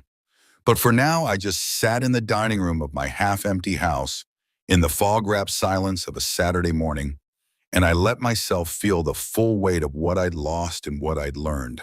The woman I'd loved had never really existed. The marriage I'd believed in had been built on lies. The future I'd planned would never happen. But at least now I knew. At least now the truth was out, sharp and clean and undeniable. And that, I told myself, had to be worth something. It had to be. The fog lifted by afternoon, leaving everything sharp-edged and too bright. I spent the rest of Saturday doing the mindless work of reorganization, moving furniture to fill the gaps Rachel had left, rearranging books on shelves, trying to make the house look less like a crime scene and more like a home that belonged to one person instead of two. Around 3, my phone started buzzing. Text messages, rapid fire, from numbers both familiar and forgotten. From Sarah, Rachel's coworker. Hey James, I just heard. I'm so sorry. If you need anything. From Mike, my college roommate hadn't talked to in months. Dude, what the hell? Rachel said you guys are splitting up? From Rachel's mother. James, honey, Rachel told us what's been happening. We need to talk. I stared at the messages, watched them multiply, 5, 7, 10, and realized what was happening. Rachel was telling people, spinning her narrative, getting ahead of the truth, shaping the story before I could. I opened Rachel's mother's text thread and typed, "Happy to talk. When works for you?" The response came immediately. Can you come for dinner tomorrow? 5 p.m.? I'll be there. I spent the rest of the evening watching my phone light up with concerned messages, sympathetic emojis, offers of support that felt hollow because nobody actually knew what they were supporting me through. They knew Rachel's version, whatever sanitized story she'd crafted about our marriage falling apart, about mutual incompatibility, about nobody being at fault. Nobody knew about Marcus, about the Bahamas, about 6 months of calculated deception, about birth control pills disguised as fertility treatments. Nobody knew the truth except me, Marcus, Rachel, and David. And tomorrow, I would start changing that. Sunday evening, I arrived at Rachel's parents' house at exactly 5 o'clock. The Tudor-style home in the suburbs where Rachel had grown up, where we'd had countless family dinners, where I'd asked her father for permission to marry her 12 years ago. I'd always felt welcome here, had thought of Richard and Patricia as second parents, had imagined our future children running through this same backyard. Now it just felt like enemy territory. Patricia answered the door with a tight smile and arms that wanted to hug but held back. "James, thank you for coming." "Of course." I stepped inside, smelled pot roast and disappointment. "Thanks for having me." Richard appeared from the living room, looking older than I remembered. His face creased with the particular exhaustion of parents watching their child's marriage collapse. "James, come in, sit down. Can I get you a drink?" "Water's fine." We settled in the living room, me on the couch, them in matching armchairs, the coffee table between us like a negotiation table. The silence stretched uncomfortably until Patricia finally spoke. "Rachel told us you're filing for divorce." "That's correct." She said. Patricia glanced at her husband, drew strength from him. "She said you've been having problems for a while, that you'd grown apart, that you both decided it was best to end things before they got worse." I nodded slowly. "Is that what she said?" "Yes, and we want you to know, James, that we don't blame you. These things happen. Sometimes people change. Sometimes marriages don't work out. And Patricia," I set down the water glass I hadn't drunk from. "I appreciate what you're trying to do, but that's not what happened." She blinked. "I'm sorry?" "Rachel and I didn't mutually decide to end our marriage. Rachel had a 6-month affair with a coworker named Marcus Chen. When I discovered it and confronted her with evidence, she signed divorce papers. That's what happened." The silence that followed was absolute. Patricia's face went white. Richard's jaw clenched so hard I could hear his teeth grind. "That's not," Patricia started. "Rachel said there was no one else. She said you were both just unhappy." I pulled out my phone, opened the photo album I'd prepared for exactly this conversation. "I'm going to show you something, and I need you to understand that I'm not doing this to hurt you. I'm doing it because you deserve to know the truth." I handed Patricia the phone. On the screen was the photo Marcus had accidentally sent. Rachel and him at the beachside restaurant, her hand on his arm, both of them looking like a couple. Patricia stared at it, her hand trembling. This was taken 2 weeks ago in the Bahamas, while Rachel told us she was at a work conference in Orlando. I swiped to the next photo. This is them at the resort pool, and this is a hotel room key card charged to Marcus's credit card for a 2-week stay. Patricia passed the phone to Richard with shaking hands. He looked at each photo with the methodical care of someone cataloging evidence, his face getting redder with each swipe. "How long have you known?" he asked finally. "I found out the day she got back from the trip. I'd suspected for a few weeks before that, but the accidental photo confirmed everything." "And what? You confronted her? She admitted it?" "Eventually, after I asked her one question that made her panic and run to a doctor's office, after I laid out 6 months of evidence, yes, she admitted everything." Patricia was crying now, quiet tears that spoke to deeper grief than just a failed marriage. "I don't understand. Rachel's not, she wouldn't, we raised her better than this." "I thought I knew her too," I said gently. "Turns out we were both wrong about who she really is." Richard set down the phone like it burned him. "Does Marcus work at her company?" "Yes, they've been colleagues for years. Friends first, then something more." I'll call her boss. This is workplace misconduct. They can't just, Richard, that's your choice, but I need you to know something else first." I took a breath. The affair isn't the only thing Rachel lied about. I told them about the birth control, about the year of fake fertility struggles, the treatments I'd undergone, the emotional torture of thinking we might never have children while she was actively preventing conception. I watched Patricia's face crumple as she understood the depth of her daughter's deception. "She told us you were both trying so hard," Patricia whispered. "She cried on my shoulder about negative pregnancy tests. I thought, I thought she wanted a baby as much as you did." So did I. Turns out we were both part of the same performance.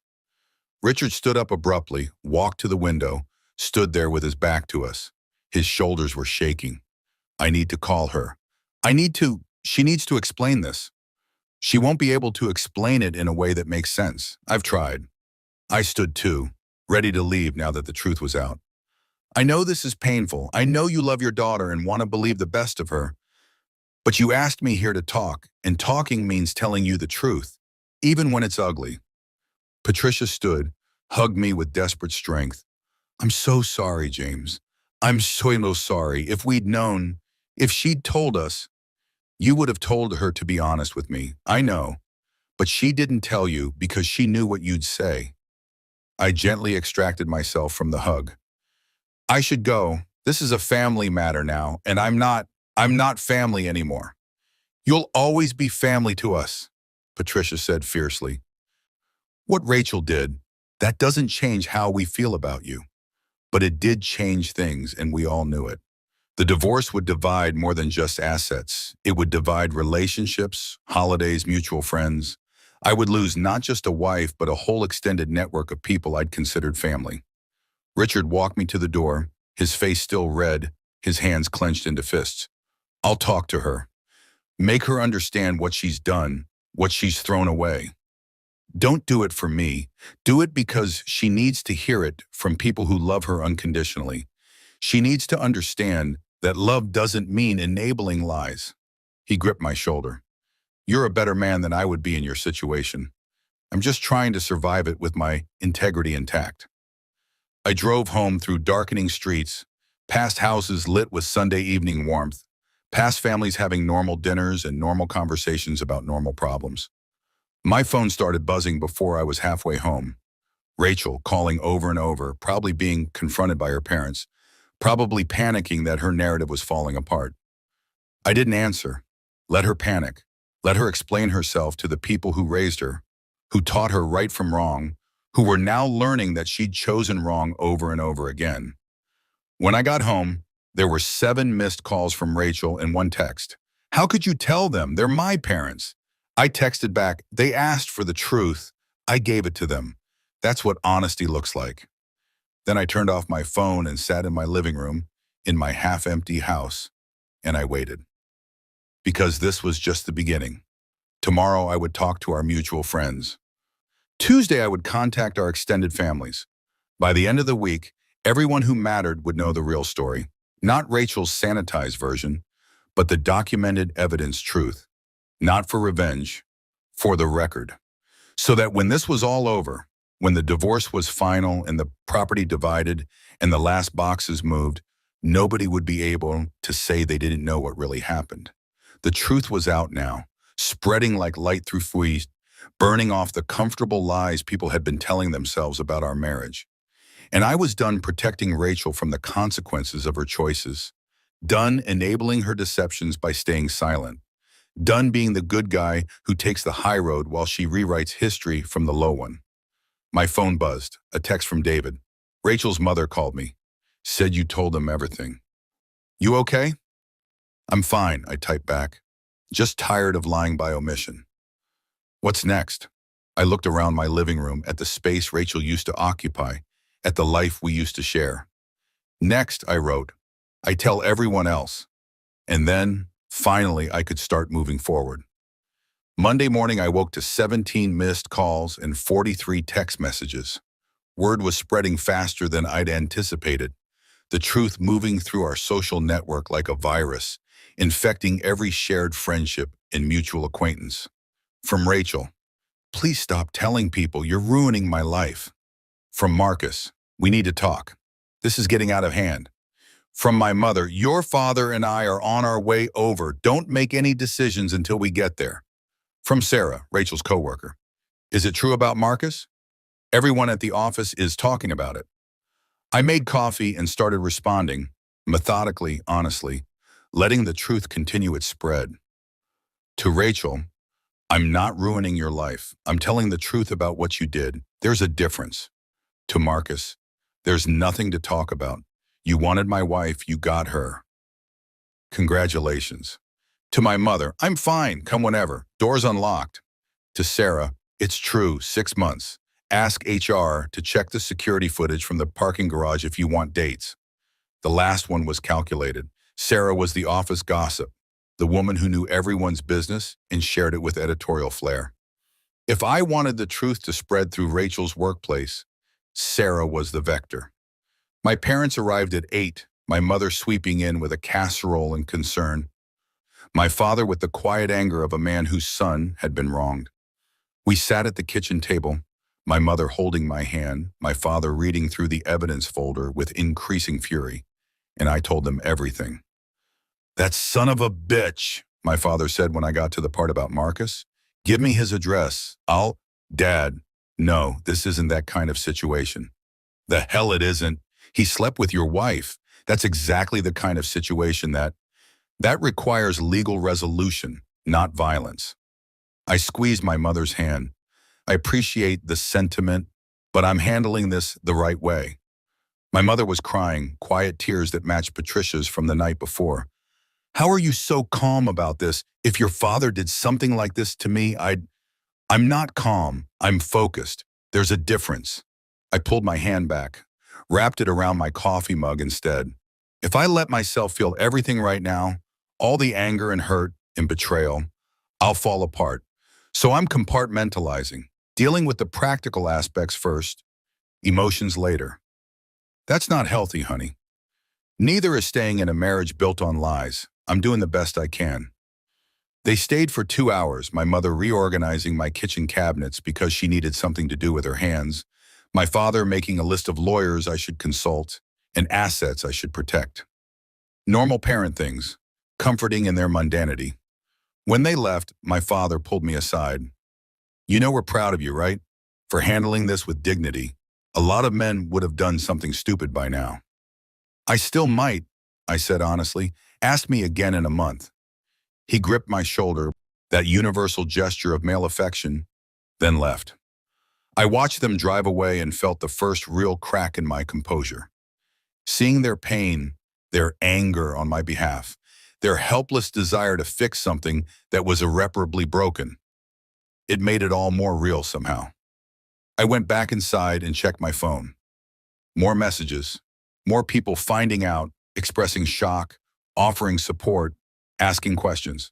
From Tom, our couple friend from book club. Dude, I had no idea. Rachel seemed so normal last Tuesday. From Amanda, Tom's wife. I'm so sorry, James. Do you want to come to dinner this week?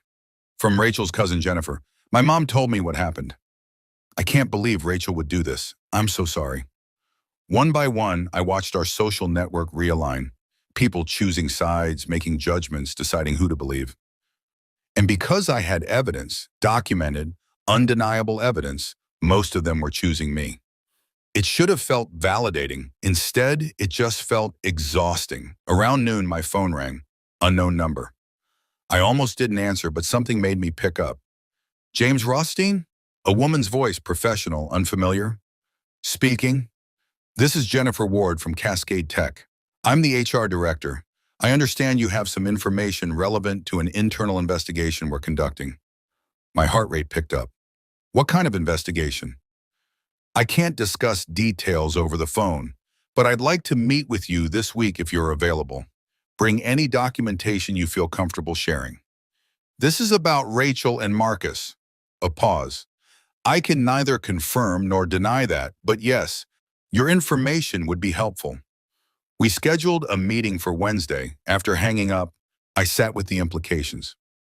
Sarah had worked fast, or maybe someone else had reported it.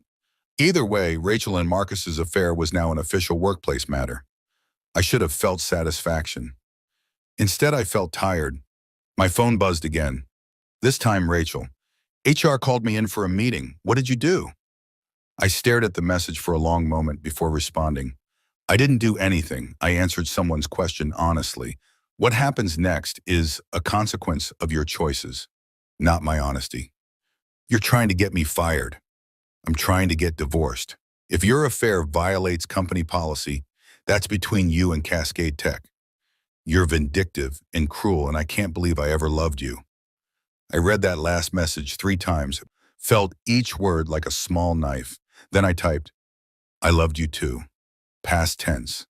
And the cruelty isn't in telling the truth, it's in making the truth necessary. I blocked her number after that, let her communicate through lawyers from now on. I was done being her emotional punching bag, done accepting abuse from someone who'd violated every promise she'd made to me. The afternoon brought more calls, friends of friends, Rachel's coworkers asking for clarification, my boss checking in to make sure I was okay. A steady stream of people wanting to know what happened, wanting to express sympathy, wanting to be part of the drama. I answered them all with the same calm recitation of facts. No embellishment, no editorial, just the documented truth over and over until it stopped sounding like my life and started sounding like a police report. By evening, I was done. Emotionally depleted, I turned off my phone, made myself dinner I didn't eat, and sat in front of the TV without turning it on. David showed up at 7 with beer and pizza and the gift of not asking how I was doing. Your mom called me, he said, settling onto my couch like he'd done 1,000 times before. Said you might need company. I'm fine. You're not fine, but you will be, eventually. He handed me a beer. Eat something, you look like shit. I took a bite of pizza, tasted cardboard. Rachel's HR called. They want to meet with me. You going? Wednesday. You know they could fire both of them, right? Workplace relationships are complicated legally, but if they were using company time or resources, I know. And you're okay with that? Rachel losing her job? I thought about it. Really thought about it. I don't want her to suffer. I don't want her life to be ruined, but I also can't protect her from the consequences of her choices anymore. If telling the truth means she faces professional repercussions, that's just what happens. David nodded slowly. You're handling this better than I would. No, I'm not. I'm just handling it differently. We sat in comfortable silence, eating pizza and drinking beer, the TV still dark, the house still half empty. It felt normal. It felt okay. It felt like maybe I would survive this after all.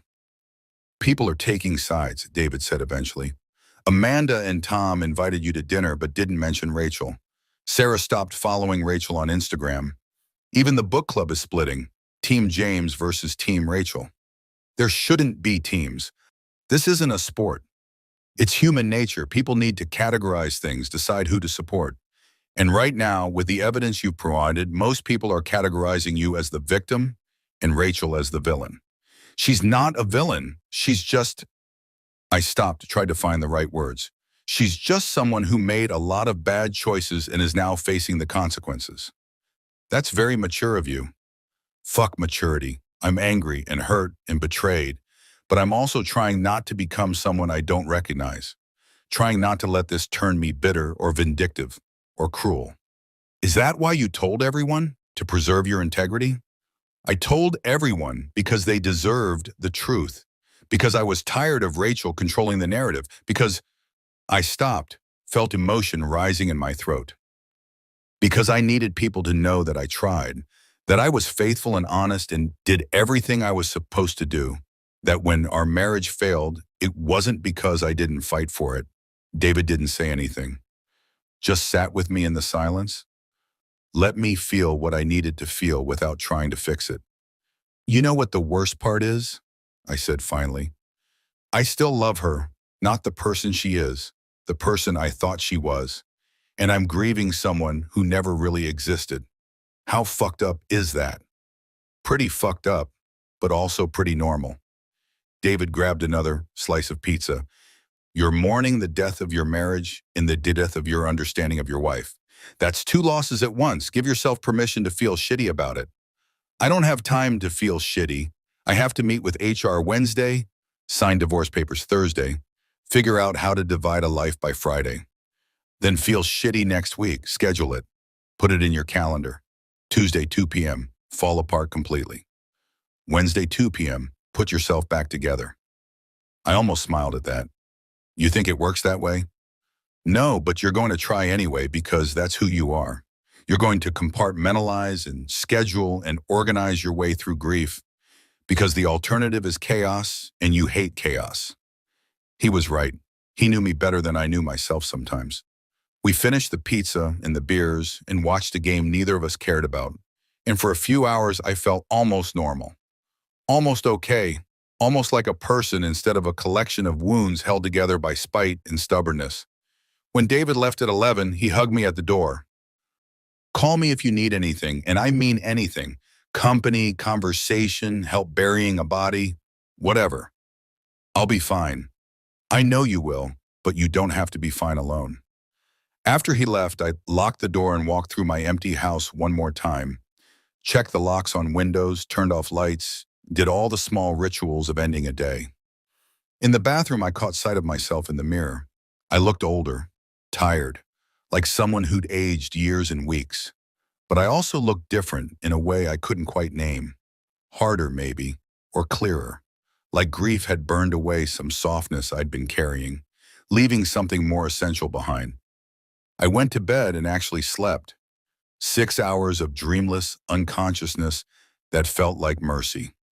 And when I woke Tuesday morning to more messages, more questions, more people wanting to know the story, I answered them all with the same methodical honesty. Because this was what I'd chosen.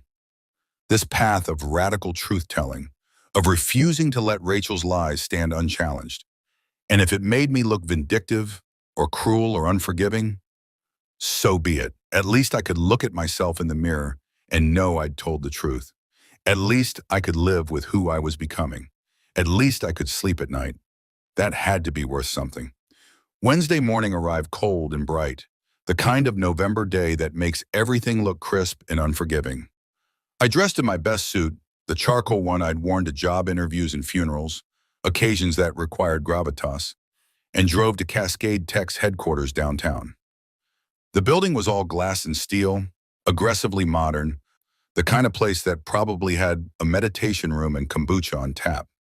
I'd been here before, to company parties where Rachel had introduced me to colleagues whose names I forgot immediately, where Marcus had shaken my hand and smiled and looked me in the eye while planning to betray me. Security directed me to the 14th floor. Jennifer Ward's office overlooked the city, floor-to-ceiling windows that made everything feel exposed. She stood when I entered, mid-40s, professional suit, the kind of face that gave nothing away. Mr. Rothstein, thank you for coming. She gestured to a chair across from her desk. Can I get you anything? Coffee?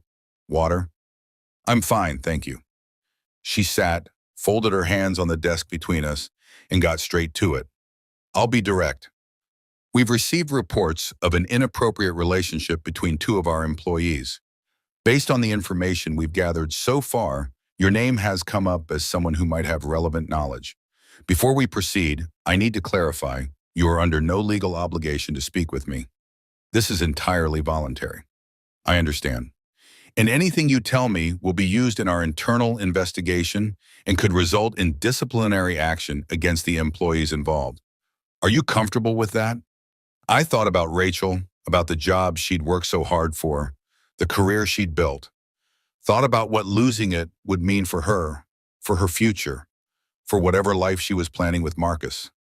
Then I thought about the lies, the betrayal, the year of fake fertility treatments, the 2 weeks in the Bahamas paid for with our savings. I'm comfortable with that, I said. Jennifer pulled out a legal pad. Walk me through what you know. I did. I told her about discovering the affair, about the phone records and text messages, about the Bahamas trip that Rachel had claimed was a work conference. I told her about Marcus, about how long they'd been colleagues, about the progression from friendship to something more. Do you have documentation? Jennifer asked. I pulled out a flash drive I'd prepared specifically for this meeting. This contains phone records, text messages, credit card receipts, hotel reservations, and security camera footage from your parking garage showing Rachel and Marcus leaving together on multiple occasions when they'd both supposedly worked late. She took the drive, turned it over in her hands. Security camera footage. How did you obtain that? I didn't. A friend who works in building security did. He's prepared to testify if necessary. That was a lie. I'd paid a security contractor $200 to pull the footage, and he'd made it very clear he wouldn't testify to anything. But Jennifer didn't need to know that. She plugged in the drive, opened the files, her face remaining professionally neutral as she scanned through evidence. This is quite thorough. I had a lot of time to be thorough. She looked up from the screen. Mr. Rothstein, I need to ask you something directly. What's your goal here? Are you seeking revenge against your wife and her, against these employees? Or are you genuinely concerned about company policy violations? I considered the question. The honest answer was complicated. It was both revenge and principle, hurt and justice, personal pain and legitimate concern about workplace ethics. My wife had an affair, I said slowly. That's personal, and it's painful, and yes, I'm angry about it. But she also used company resources to conduct that affair. She claimed work trips that were actually vacations. She used office time for personal communications. She and Marcus created a situation where their colleagues had to cover for them, had to lie about their whereabouts, had to be complicit in something that violated your company's ethics policy. I leaned forward. So yes, this is personal, but it's also a legitimate workplace issue. And I think your other employees deserve to work in an environment where people follow the rules, where married colleagues don't use company time and resources to conduct affairs, where professional boundaries actually mean something. Jennifer studied me for a long moment. You're very articulate for someone in your situation. I've had time to think about how to articulate it. She turned back to her computer, clicked through more files. This footage from the parking garage. When was this taken? Multiple dates from July through October. The timestamps are in the file names. And these hotel receipts.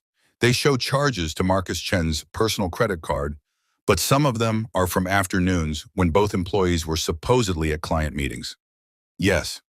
Did you verify with the clients whether those meetings actually happened? No, that felt like overstepping, but I'm sure your records show whether they billed those hours as client work. She made a note on her legal pad. They did. We've already pulled their timesheets. Something in her tone told me Rachel and Marcus were in deeper trouble than they knew. Billing personal time as client work wasn't just an ethics violation, it was fraud. Is there anything else you can tell me that might be relevant to our investigation?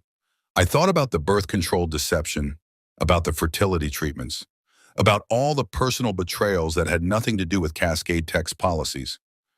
No, everything else is private between Rachel and me. I appreciate your discretion.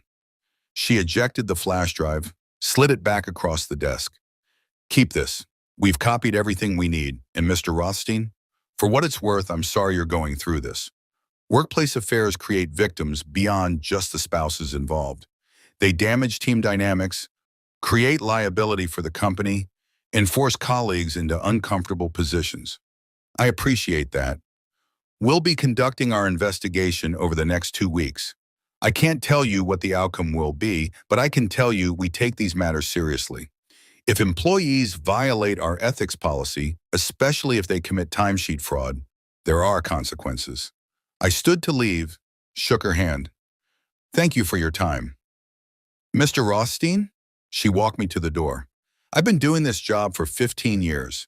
I've seen a lot of workplace affairs. Most of the betrayed spouses who come in here are angry, vengeful, looking to cause maximum damage. You're not like that. I'm angry, I said honestly. I'm very angry, but I'm trying to channel it into something constructive instead of destructive. Well, you're doing a remarkable job. I hope you find peace with all of this. I rode the elevator down 14 floors, walked through the lobby past employees who might have known about Rachel and Marcus, who might have covered for them, who might have watched my marriage dissolve in real time while pretending ignorance. Outside, the November air felt sharp and clean. I stood on the sidewalk for a moment, letting it clear my head, trying to process what I'd just done. I'd potentially cost Rachel her job, her career, the financial independence she'd fought so hard for. I waited to feel guilty, waited for remorse to hit me, for second thoughts to creep in. But all I felt was tired, and maybe underneath that, the smallest flicker of satisfaction. My phone buzzed, a text from an unknown number. "This is Marcus. We need to talk. Now, meet me at the coffee shop on 5th. I stared at the message, debated ignoring it, then decided why not. One more conversation, one more chance to hear him try to explain the inexplicable. I texted back. 30 minutes. Marcus was already there when I arrived, sitting at a corner table with the 2 cups of coffee going cold in front of him. He looked terrible, unshaven, rumpled, like he'd slept in his car. His leg was bouncing under the table, nervous energy radiating off him in waves. "Thanks for coming," he said as I sat down. "You have 20 minutes. Talk." HR called me in yesterday, asked me questions about Rachel, about our relationship, about work trips and client billing. They're investigating us, James. They're looking at timesheet records and expense reports, and he ran his hands through his hair. "Did you talk to them?"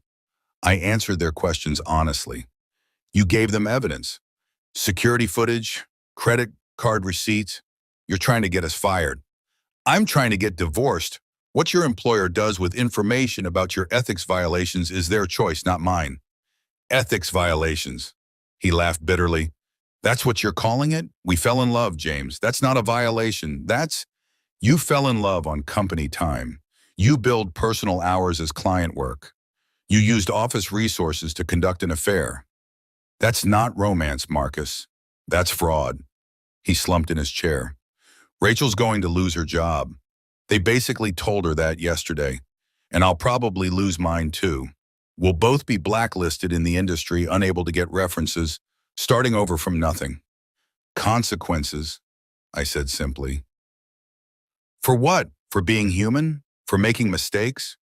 For lying, for stealing company time? For creating a hostile work environment where your colleagues had to cover for you?" I leaned forward. "You want to know what really bothers me about this, Marcus? Not that you fell in love with my wife. Feelings happen, I get that. What bothers me is how entitled you both are. How you act like the rules don't apply to you, like you should be able to conduct an affair on your employer's dime and face no consequences because your feelings are special. That's not, it is fair. You made choices, adult choices. Now you get adult consequences. That's how the world works." He stared at his coffee, and I watched him realize that charm wouldn't work here, that I wasn't someone he could sweet talk or manipulate. "What do you want from me, James? An apology?" "I already gave you one. Groveling. I'll do it if that's what it takes." "I don't want anything from you. I wanted the truth, which I got. I wanted the affair documented, which it is. I wanted to make sure everyone knew what really happened, and now they do.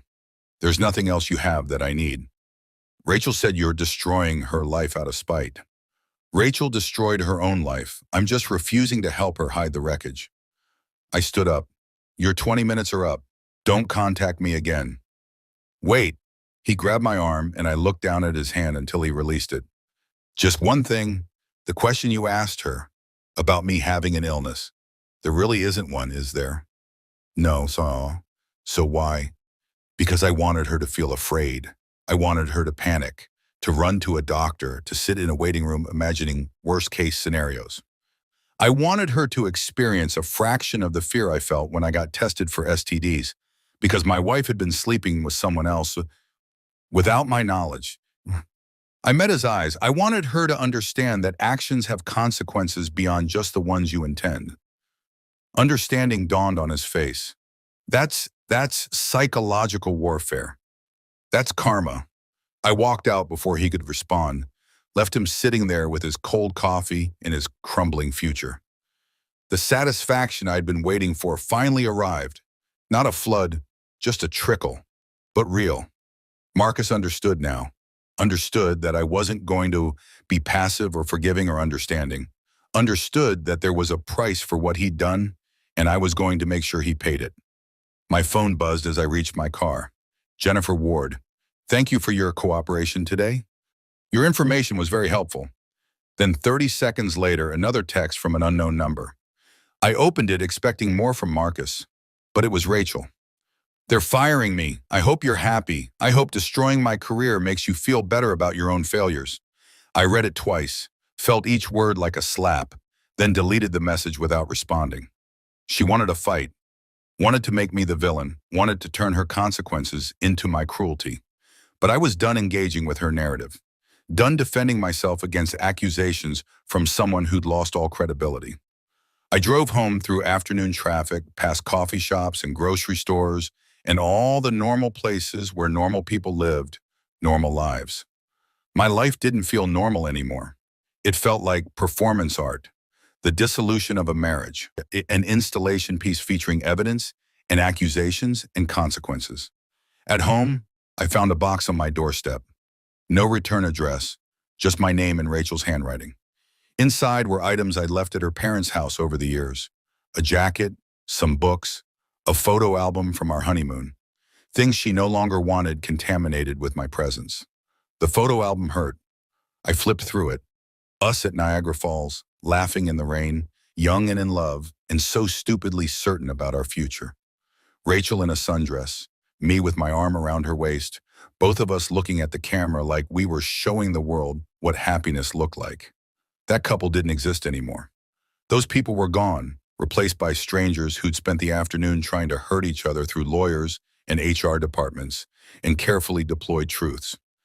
I closed the album, put it in a drawer I wouldn't open again, and sat down at my kitchen table with the divorce papers that needed signing, the financial documents that needed reviewing, the administrative dismantling of a 12-year relationship. My phone rang. My lawyer, Sandra, calling with updates. James, hi. I have news about the divorce proceedings. Go ahead. Rachel's attorney is pushing back on the amended agreement. They're claiming the reimbursement clause for fertility treatments is punitive and not based in legal precedent. It's based on fraud. She lied about trying to conceive while actively preventing conception.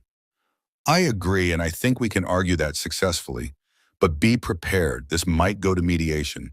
Rachel's not going to just accept your terms without a fight. Fine, let her fight, Doans. I have evidence. I know you do. But evidence cuts both ways, James. She could argue emotional distress, could claim your behavior after discovering the affair was psychologically harmful, could paint you as vindictive. Let her try, Sandra sighed. I'm saying this as your lawyer and your friend.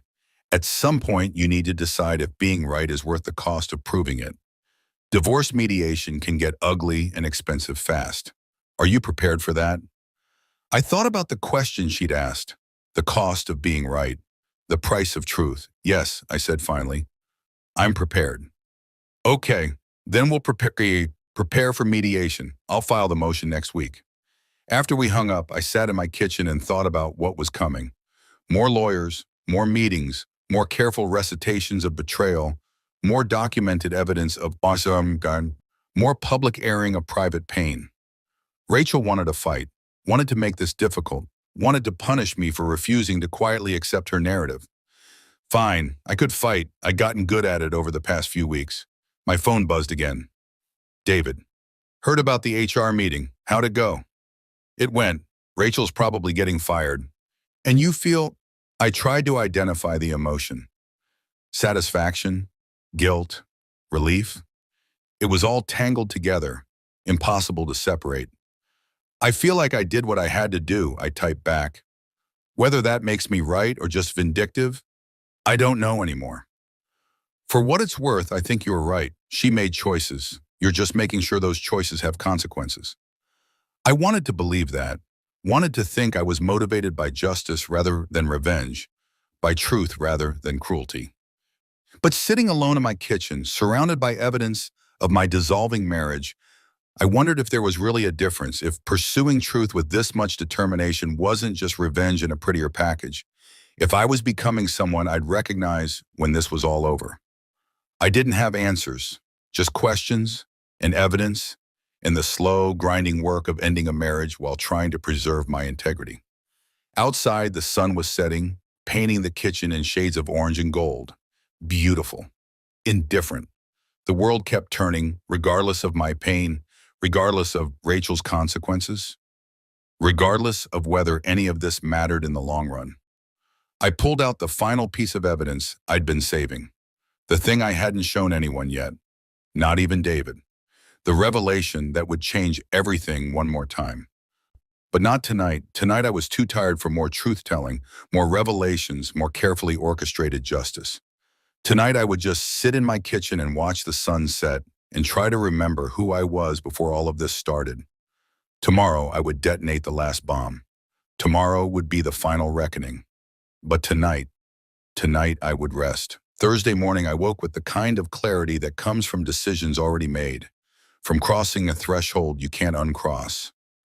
Today was the day, the final truth, the last piece that would reframe everything that had come before. I'd been holding this back deliberately, strategically, waiting for the moment when it would have maximum impact. When Rachel thought she'd seen all my evidence, heard all my accusations, faced all her consequences. Now was that moment. I sent 3 emails before breakfast. To Rachel's lawyer, scheduling emergency mediation, new evidence has come to light that affects asset division. To my lawyer, Sandra, we need to talk, this morning if possible. It's urgent. To Rachel, we need to meet, today, 2 p.m. at the house. Come alone, this is important. Then I pulled out the folder I'd been keeping locked in my desk drawer for 2 weeks. The one even David hadn't seen. The one containing evidence so explosive it would fundamentally alter the entire divorce. Sandra called at 9. What's this about new evidence? Can you come to my house? I need to show you something in person. James, if this is just more texts or photos, it's not. Trust me, you need to see this. She arrived at 10, briefcase in hand, professional skepticism on her face. I led her to my office, closed the door and handed her the folder. This is a financial forensic report commissioned from a private investigator, I said. It covers Rachel's banking activity for the past 3 years. Sandra opened the folder, started reading, and her expression shifted from skeptical to shocked to something like awe. Holy shit. Keep reading. She flipped through pages, her lawyer brain processing implications faster than she could articulate them. This is, James, do you understand what this means? I understand exactly what it means. Rachel's been hiding assets, significant assets. This offshore account, these transfers, she's been systematically moving money out of your joint accounts into accounts you don't have access to for 3 years. 2 years and 8 months, according to the report. It started small, 100 here, 200 there, but it escalated. The report estimates she's hidden approximately $127,000 from the marital estate. Sandra looked up from the papers, her face pale. Have you confronted her about this? Not yet. I wanted to talk to you first. Understand the legal implications. The legal implications are significant. If she's been hiding assets during divorce proceedings, that's fraud. The court will not look kindly on this. She could lose her claim to any shared property. You could potentially get a much larger share of the marital assets. She flipped to another page. Wait, this offshore account, when was it opened? 4 years ago, before the affair started. So she's been planning an exit strategy for 4 years? Apparently. Sandra sat down heavily in my desk chair. James, this changes everything. The story about the affair, about Marcus, about her being swept up in emotion. It all falls apart when you realize she's been preparing to leave you for years. This is premeditated financial fraud. I know. And you've been sitting on this for how long? I found out 2 weeks ago. The investigator finished his report the day after Rachel signed the initial divorce papers. Why didn't you tell me immediately? Because I needed to think about what I wanted to do with the information. Because once I deployed this, there was no going back. Because I stopped, tried to articulate something I'd been feeling but hadn't named. Because this is the nuclear option, Sandra. This doesn't just end our marriage. This destroys Rachel financially, legally, possibly criminally. And I needed to be absolutely certain I was willing to do that. And are you certain? I thought about the question. About Rachel crying in our dining room. About her losing her job. About the consequences she was already facing. Thought about whether adding this to the pile was justice or just cruelty. Then I thought about the birth control deception. About a year of my life spent trying to conceive a child she was actively preventing. About her planning an exit strategy for 4 years while I was planning our future. Yes, I said, I'm certain. Sandra closed the folder. Then we file an emergency motion to freeze all her accounts pending investigation of asset concealment. We amend the divorce petition to include fraud allegations. And we prepare for this to get very, very ugly. How ugly? Potential criminal charges ugly. Jail time ugly. This isn't just civil court anymore, James. If the DA gets interested in financial fraud during divorce proceedings, Rachel could be facing felony charges.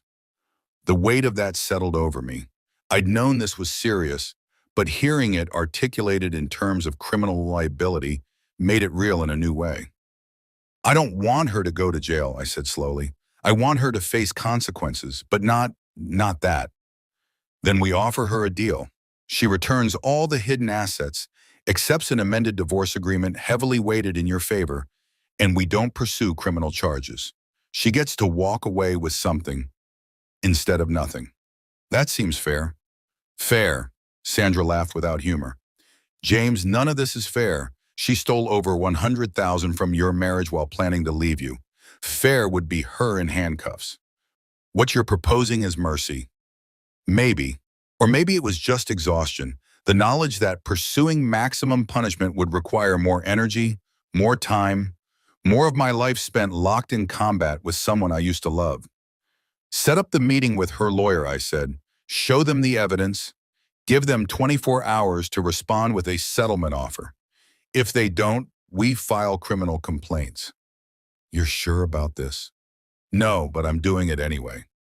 Sandra left with the folder, promising to have Rachel's lawyer served with notice by end of day. I sat in my office and tried to process what I just set in motion. At 1:45, my doorbell rang.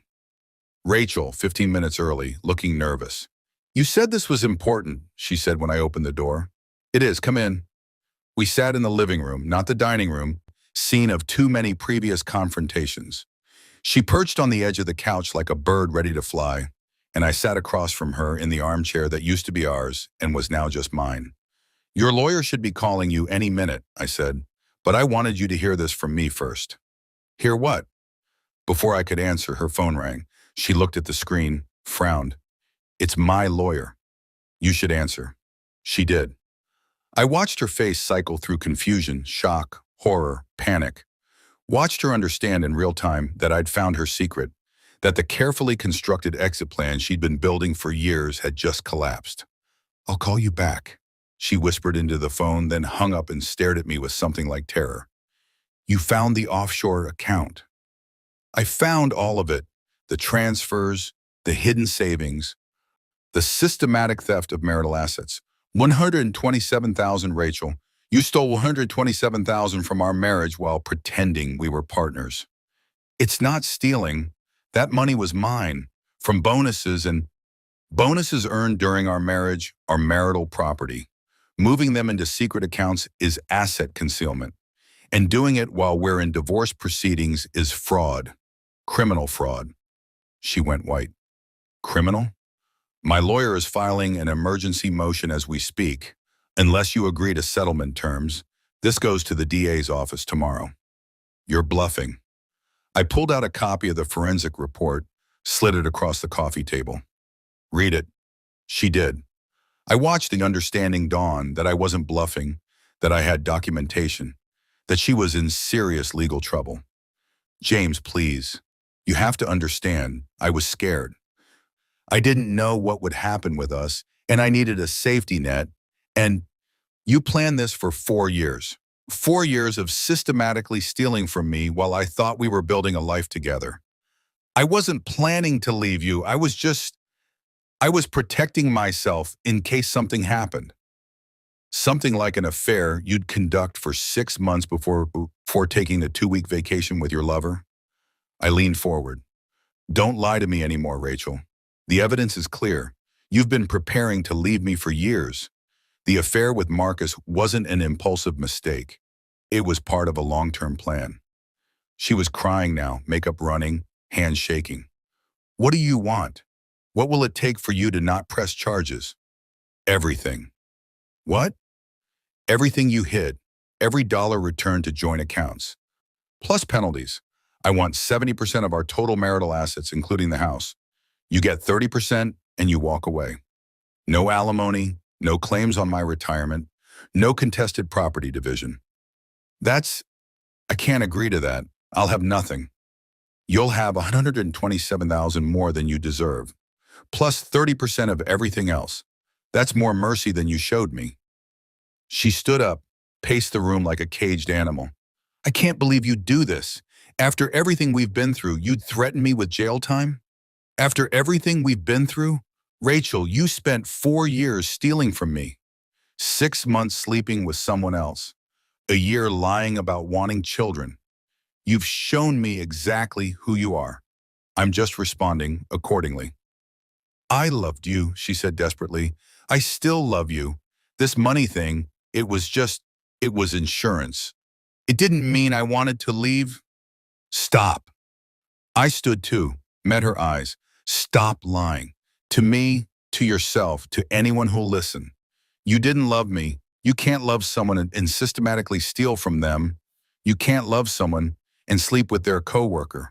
You can't love someone and lie about wanting children while preventing conception. Whatever you felt for me, it wasn't love. It was convenience. It was comfort. It was having someone to pay half the mortgage while you built your escape plan. She sank back onto the couch, sobbing. I'm sorry. God, James, I'm so sorry. I never meant for any of this to happen. You meant all of it. Every transfer, every law, every choice. You just didn't mean to get caught. Her phone rang again. Her lawyer, probably with more details about the charges she was facing. She ignored it, let it ring through to voicemail. What do I do? She whispered. You take the settlement. You return the money. You accept 30 and count yourself lucky I'm not pursuing criminal charges. And Marcus? What about him? Does he know about this? About the money? I hadn't even considered that angle. I don't know. Did you tell him? No, I didn't tell anyone. It was my safety net in case I what? Left you? Wasn't that supposed to be my line? You're the one who had the affair, who stole money, who was planning an exit.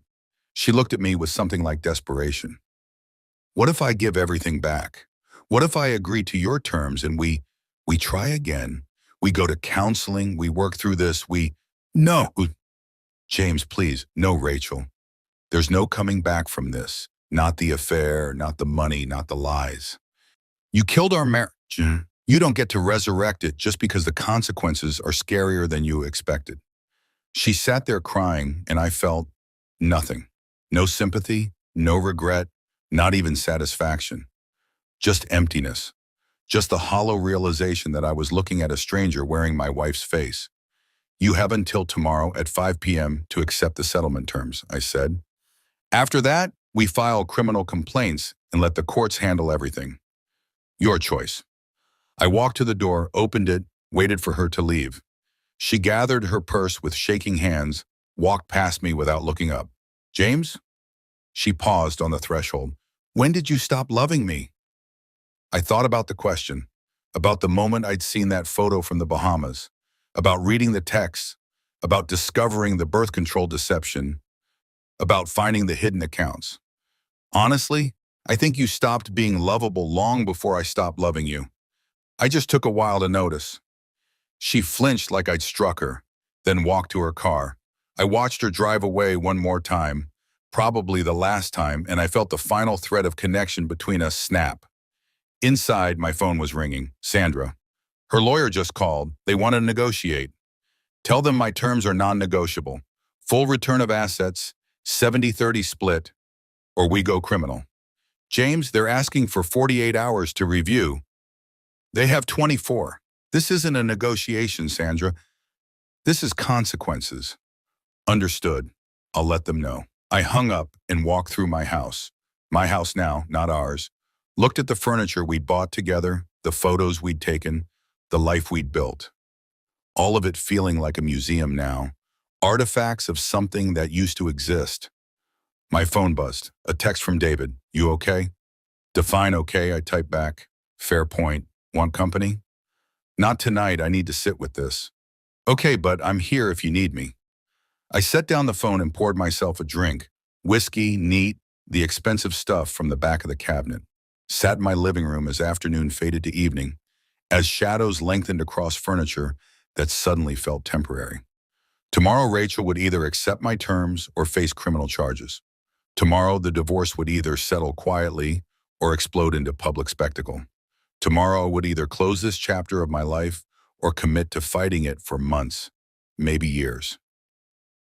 But tonight I just sat in the ruins of my marriage and tried to figure out who I was now that it was over. The man who'd gotten married at 22 had believed in forever, had believed that love was enough, that commitment mattered, that promises meant something. The man sitting here at 34 knew better, knew that people lied, that vows broke, that the person you married could become a stranger without you even noticing until it was too late. I didn't know which version of myself I preferred, the naive believer or the cynical survivor.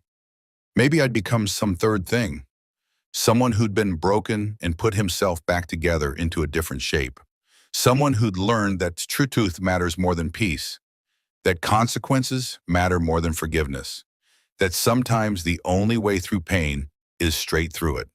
My phone buzzed again. Rachel, I'll sign your agreement. Just please don't press charges. I stared at the message for a long time before responding. Have your lawyer send the signed documents to Sandra by 5 p.m. tomorrow. Thank you. I didn't respond to that. There was nothing to say. She wasn't thanking me for mercy. She was thanking me for accepting the inevitable, for choosing the path that ended this quickly rather than dragging it through courts and trials and public humiliation. I finished my drink, went upstairs to bed, lay in the darkness, trying to feel something about winning, about getting everything I'd asked for, about Rachel finally facing the full weight of her choices. But I felt nothing, just tired, just ready for this to be over. Tomorrow would bring signed papers and transferred funds and the final dissolution of a 12-year marriage. Tomorrow would bring closure, whatever that meant. Tonight I just lay in bed and listened to the house settle around me, to the absence where Rachel used to be, to the silence of a life being dismantled one piece at a time. And somewhere in that silence I fell asleep. 3 months later, I woke to sunlight streaming through bedroom windows I'd forgotten to close and reached automatically for someone who wasn't there anymore. The muscle memory of marriage, still twitching, still reaching, still hoping despite everything, that the last 90 days had been a particularly vivid nightmare. But the empty space beside me was real. The divorce papers filed in January were real. The 70-30 asset split was real. Rachel's signature on settlement documents was real. The end of my marriage was as real as the morning sun. I went downstairs, my stairs now, in my house, paid for with my 70% of our assets, and made coffee in a kitchen that still felt too big for one person. Outside, February snow fell soft and silent, covering the driveway where Rachel's suitcase had once rolled, the walkway where she'd stood dripping rain and lies, the street where her car had driven away for the last time. My phone showed 2 text messages. From David, breakfast? I'm buying. From Sandra, final documents are ready for review. Stop by the office when you can. Final documents, the last administrative detail of a dissolved marriage, the period at the end of a sentence that had run on far too long. I texted David, Rosie's Diner, 9 a.m. Then I showered, dressed, and drove through snow-quiet streets to meet my best friend for breakfast and closure. David was already there when I arrived, sitting in a booth by the window, 2 cups of coffee going cold between his hands. He looked up when I slid in across from him, studied my face with the practiced eye of someone who'd been watching me barely hold it together for months. You look better, he said. I look the same. No, you actually look better. Less, he gestured vaguely at my face. Less haunted, less like you're one bad day away from a complete breakdown. Maybe I already had my breakdown and you missed it. Did you? I thought about it, about the nights I'd spent staring at ceiling cracks, the mornings I'd forgotten to eat, the weeks that had blurred together into undifferentiated grief. I don't know, maybe. Or maybe I'm still having it, just very slowly. The waitress came, Rosie herself, 60s and cigarette-voiced and kind. The usual, James? I realized I'd been coming here often enough to have a usual. Yeah, thanks, Rosie. She patted my shoulder, that universal gesture of, I heard about your divorce and I'm sorry, then went to put in my order. Everyone in town knows, I said to David. Small towns are like that. Secrets don't last. He took a sip of coffee. How does it feel? Being the wronged husband, the sympathetic victim? Exhausting. But satisfying? I considered the question. Over the past 3 months, I'd become a minor celebrity in our social circle. The man whose wife had betrayed him, who'd responded with calm dignity, who'd emerged from the wreckage with his integrity intact. People bought me drinks, offered sympathy, treated me like I'd survived something heroic. I don't know about satisfying, I said finally. Validating, maybe. Everyone knows the truth now. Everyone knows what Rachel did. But it doesn't. I stopped, tried to articulate something I'd been feeling. It doesn't make me feel better. It just makes me feel confirmed. Like, yes, I was right to be hurt. Yes, she was wrong. But that confirmation doesn't heal anything. It just makes the wound official. David nodded slowly. Have you heard from her? Since the settlement? Once, she emailed to ask about splitting up the last of our shared possessions. I told her to keep whatever she wanted, that I didn't care anymore. And did you care? No, they're just things. Furniture and kitchen appliances and photos from a life that doesn't exist anymore. She can have all of it. My breakfast arrived, pancakes I'd ordered out of habit and wouldn't finish. I pushed them around the plate while David watched with the patience of someone who'd spent 3 months watching me not eat. Sandra said the final documents are ready, I said. The divorce is final? Officially final as of February 1st. I'm technically single again. I tried the word out, felt it sit wrong in my mouth. Single. After 12 years of being half of a couple, I'm just me, unattached, alone. You're not alone. You have friends, family, a whole support network of people who I know, and I'm grateful. But it's not the same as having a person. Someone who knows all your stories, who understands your weird habits, who can finish your sentences. I set down my fork. I lost more than a wife, David. I lost my witness. The person who could verify my memories, who could confirm that, yes, that thing happened. Yes, that's what we said. Yes, we really did promise forever. Rachel was a liar and a thief, not much of a witness. But she was my liar and thief. She was the person I'd built 12 years of history with. And now all that history is what? Contaminated? Unreliable? How much of our marriage was real? And how much was performance? I don't even know anymore. David reached across the table, gripped my hand. The love you felt was real. Maybe hers wasn't, or maybe it was real and she destroyed it anyway. But your love, your commitment, your effort, that was all real. Don't let her betrayal make you doubt yourself. I wanted to believe that, wanted to think that my half of the marriage had value even if hers didn't. But it was hard to trust my own memories when the person who shared them had rewritten the whole story. What happened with the HR investigation? David asked, changing the subject. They fired both of them, Rachel and Marcus. Timesheet fraud plus ethics violations. It was in the company memo last month. How do you know? You don't work there. Sarah forwarded it to me. She thought I'd want to know. I picked at my pancakes. Marcus moved to Seattle, apparently. Took a job with a tech startup, starting over. Rachel's still here, living with her parents, working temp jobs while she figures out what's next. Have you seen her? Once, at the grocery store. We made eye contact across the produce section, and I watched her decide whether to approach me. She didn't. Just turned around and walked the other way. How did that feel? Like seeing a ghost? Like encountering someone who used to matter, who used to be central to my life, and realizing they're just another person now. A stranger who happens to know where I'm ticklish and how I take my coffee. We sat in silence for a while, David eating his omelet, me not eating my pancakes, both of us watching snow fall outside the window. What comes next? David asked finally. Now that it's officially over? Now that you're officially single, what's the plan? I don't know. I've spent 3 months focused on ending things. I haven't thought much about beginning again. Maybe it's time to start thinking about it. Maybe. But the truth was, I didn't know how to begin again. Didn't know how to date after 12 years of marriage. Didn't know how to trust someone new when the person I'd trusted most had betrayed me so completely. Didn't know how to open myself to vulnerability again when vulnerability had cost me so much. There's something I haven't told you, I said suddenly, about the offshore account, about the hidden money. David set down his fork. I thought Rachel returned all of it as part of the settlement. She did, all $127,000, plus penalties. But there was more. More? The forensic investigator found additional accounts, smaller ones, harder to trace.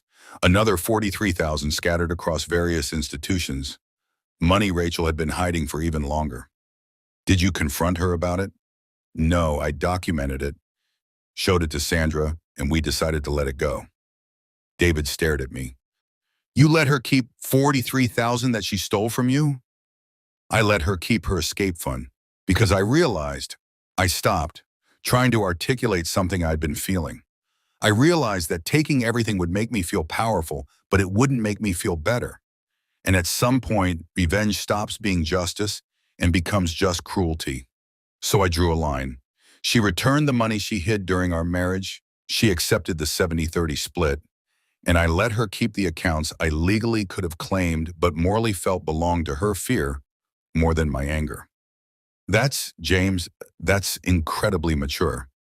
Or incredibly stupid, I'm not sure which. It's both, but mostly it's you choosing to be the person you want to be instead of the person the situation tried to make you. Maybe. Or maybe I was just tired of fighting. Tired of evidence and accusations and carefully deployed truths. Tired of winning battles that left me feeling hollowed out instead of vindicated. We finished breakfast, David eating, me picking, and walked out into February snow that was already turning to slush. He hugged me goodbye in the parking lot, that brief masculine embrace that communicated everything words couldn't. You're going to be okay, he said. I know it doesn't feel like it yet, but you will be. How do you know? Because you're already okay. You just haven't noticed yet. I drove to Sandra's office, signed the final documents that officially ended my marriage, accepted her congratulations that felt more like condolences. Then I drove home through streets that were starting to look familiar again, through a town that was slowly becoming mine instead of ours. At home, I walked through rooms that I'd finally finished reorganizing. New furniture in the living room, fresh paint in the bedroom, photos on the walls that showed my life before Rachel, my life after Rachel, but nothing from the 12 years in between. It was like our marriage had never happened, like I'd erased it from the record. Except I couldn't erase it from myself, couldn't undo 12 years of growth and change, couldn't unknow the things I'd learned about love and betrayal and trust, couldn't become again the man I'd been at 22, naive and hopeful and certain that promising forever meant something. That man was gone, replaced by this one, harder, clearer, more careful. Someone who'd learned that people lie, that promises break, that forever is just a word people say when they mean for now. So I sat in my living room and looked at the space where Rachel used to be, the couch we'd picked out together, now replaced, the TV we'd watched, now sold, the coffee table where she'd signed divorce papers, now gone. Everything physical was gone, but the shape of her remained. Negative space, the outline of what used to be there, visible only by its absence. My phone buzzed, an email from Rachel, the first communication in weeks. Subject, closure. Body, James, I know I don't have the right to ask anything of you. I know I destroyed what we had, that I hurt you in ways I'm still understanding. But I'm writing because my therapist says closure requires acknowledging harm, and I want to acknowledge what I did to you. I lied about the affair, about wanting children, about the money. I lied so much and for so long that I stopped knowing what was true. I convinced myself that our marriage was unhappy because that made the affair feel justified. I told myself you didn't care because that made my deception easier. I created a narrative where I was the victim of a dead marriage instead of the person who killed it. You were right about everything. The calculated nature of my betrayal, the length of my deception, the way I systematically destroyed what we built while pretending to protect it. You were right that I chose comfort over honesty, that I prioritized my desires over your well-being, that I betrayed you in ways that went far beyond physical infidelity. I don't expect forgiveness. I don't expect you to respond to this email or acknowledge it or do anything with it, except maybe feel slightly less like you're crazy for being hurt. Because you're not crazy. You're wounded by someone who promised not to wound you. And that's on me. Completely on me. I'm working on becoming someone different. Someone more honest, more accountable, more aware of how my choices affect others. I don't know if I'll succeed, but I'm trying. I hope you find happiness. Real happiness, with someone who deserves your trust and honors your faith. You're a good man, James. You deserved a better wife than I knew how to be. I'm sorry for all of it, even though sorry doesn't fix anything. Rachel, I read it 3 times, looking for manipulation, for hidden agendas, for some ulterior motive beyond what it claimed to be.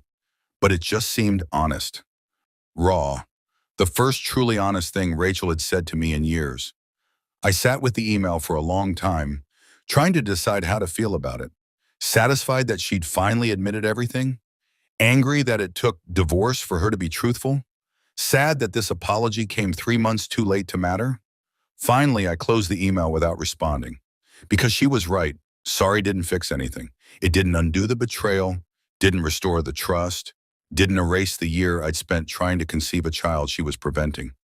It was just words, arriving after the fact, offering nothing but the acknowledgement of harm I'd already lived through. Maybe someday I'd respond. Maybe someday I'd accept her apology, forgive the betrayal, find peace with what happened. But not today. Today I just needed to sit in my house, and let myself feel the full weight of an ending. Outside, the snow had stopped. The sun was setting, painting everything in shades of orange and gold. Beautiful, indifferent, moving forward regardless of my pain, regardless of Rachel's apologies, regardless of whether any of this had mattered. I stood at the window and watched the sunset, the same sunset I'd watched 3 months ago. When this all began, when Rachel walked in glowing with lies, and I asked her about an illness that didn't exist. So much had changed since then. The marriage ended, the truth revealed, the consequences delivered. But I was still here, still standing, still breathing, still capable of watching a sunset and finding it beautiful despite everything. Maybe David was right. Maybe I was already okay, just hadn't noticed yet. Or maybe I was just good at survival, at putting one foot in front of the other, at breathing in and out, at continuing to exist even when existing felt exhausting. My phone buzzed one more time. A text from my mother. Dinner Sunday? Dad wants to try his new smoker. Normal things, family dinners and new smokers and parents who loved me, even though my marriage had failed. I texted back, I'll be there. And then, because I couldn't think of anything else to do, because the alternative was sitting alone in the dark with Rachel's apology and my own complicated feelings, I put on my coat and went for a walk. The neighborhood was quiet, snow-muffled, peaceful. I walked past houses where families were eating dinner, where TVs glowed blue in living rooms, where normal people lived normal lives unburdened by betrayal and divorce and carefully documented truths. I walked until my fingers were numb and my face was cold and the sun had fully set, until I couldn't feel anything except the physical sensation of moving through space, of existing in a body that would continue regardless of heartbreak. And somewhere during that walk, I made a decision. I would survive this, not just endure it or get through it, actually survive it, come out the other side changed but intact, scarred but standing. I would let Rachel's apology exist without responding to it, would let her guilt be her burden instead of my obligation to absolve. I would stop checking my phone for messages from her, would stop wondering what she was doing or who she was becoming. I would begin the work of building a new life, not built in reaction to the old one, but constructed deliberately, carefully, with the wisdom earned from watching the previous version burn down. I would be okay, eventually, in ways I couldn't predict or control, but first I would be not okay.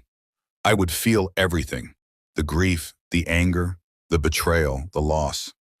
I would stop compartmentalizing and controlling and managing, and I would just feel. I walked home through the dark, let myself into my house, and sat down at my kitchen table. And for the first time in 3 months, I cried, not quiet tears or controlled grief, actual sobbing, the kind that shakes your whole body and sounds embarrassing and doesn't care who hears. I cried for the marriage I'd lost, and the wife I'd loved, and the future I'd imagined. I cried for the man I'd been at 22, hopeful and trusting, and the man I'd become at 34, cynical and careful. I cried for 12 years of history that would never be redeemed, for promises that meant nothing, for the particular loneliness of being single after being half of a couple. I cried until I couldn't cry anymore, until I was empty and exhausted and maybe, finally, ready to start over. And then I went to bed, in my house, in my life, in my future that was terrifying and uncertain and completely, utterly mine. Outside, the world kept turning. Inside, I kept breathing. And that, I told myself, was enough. For now, it was enough.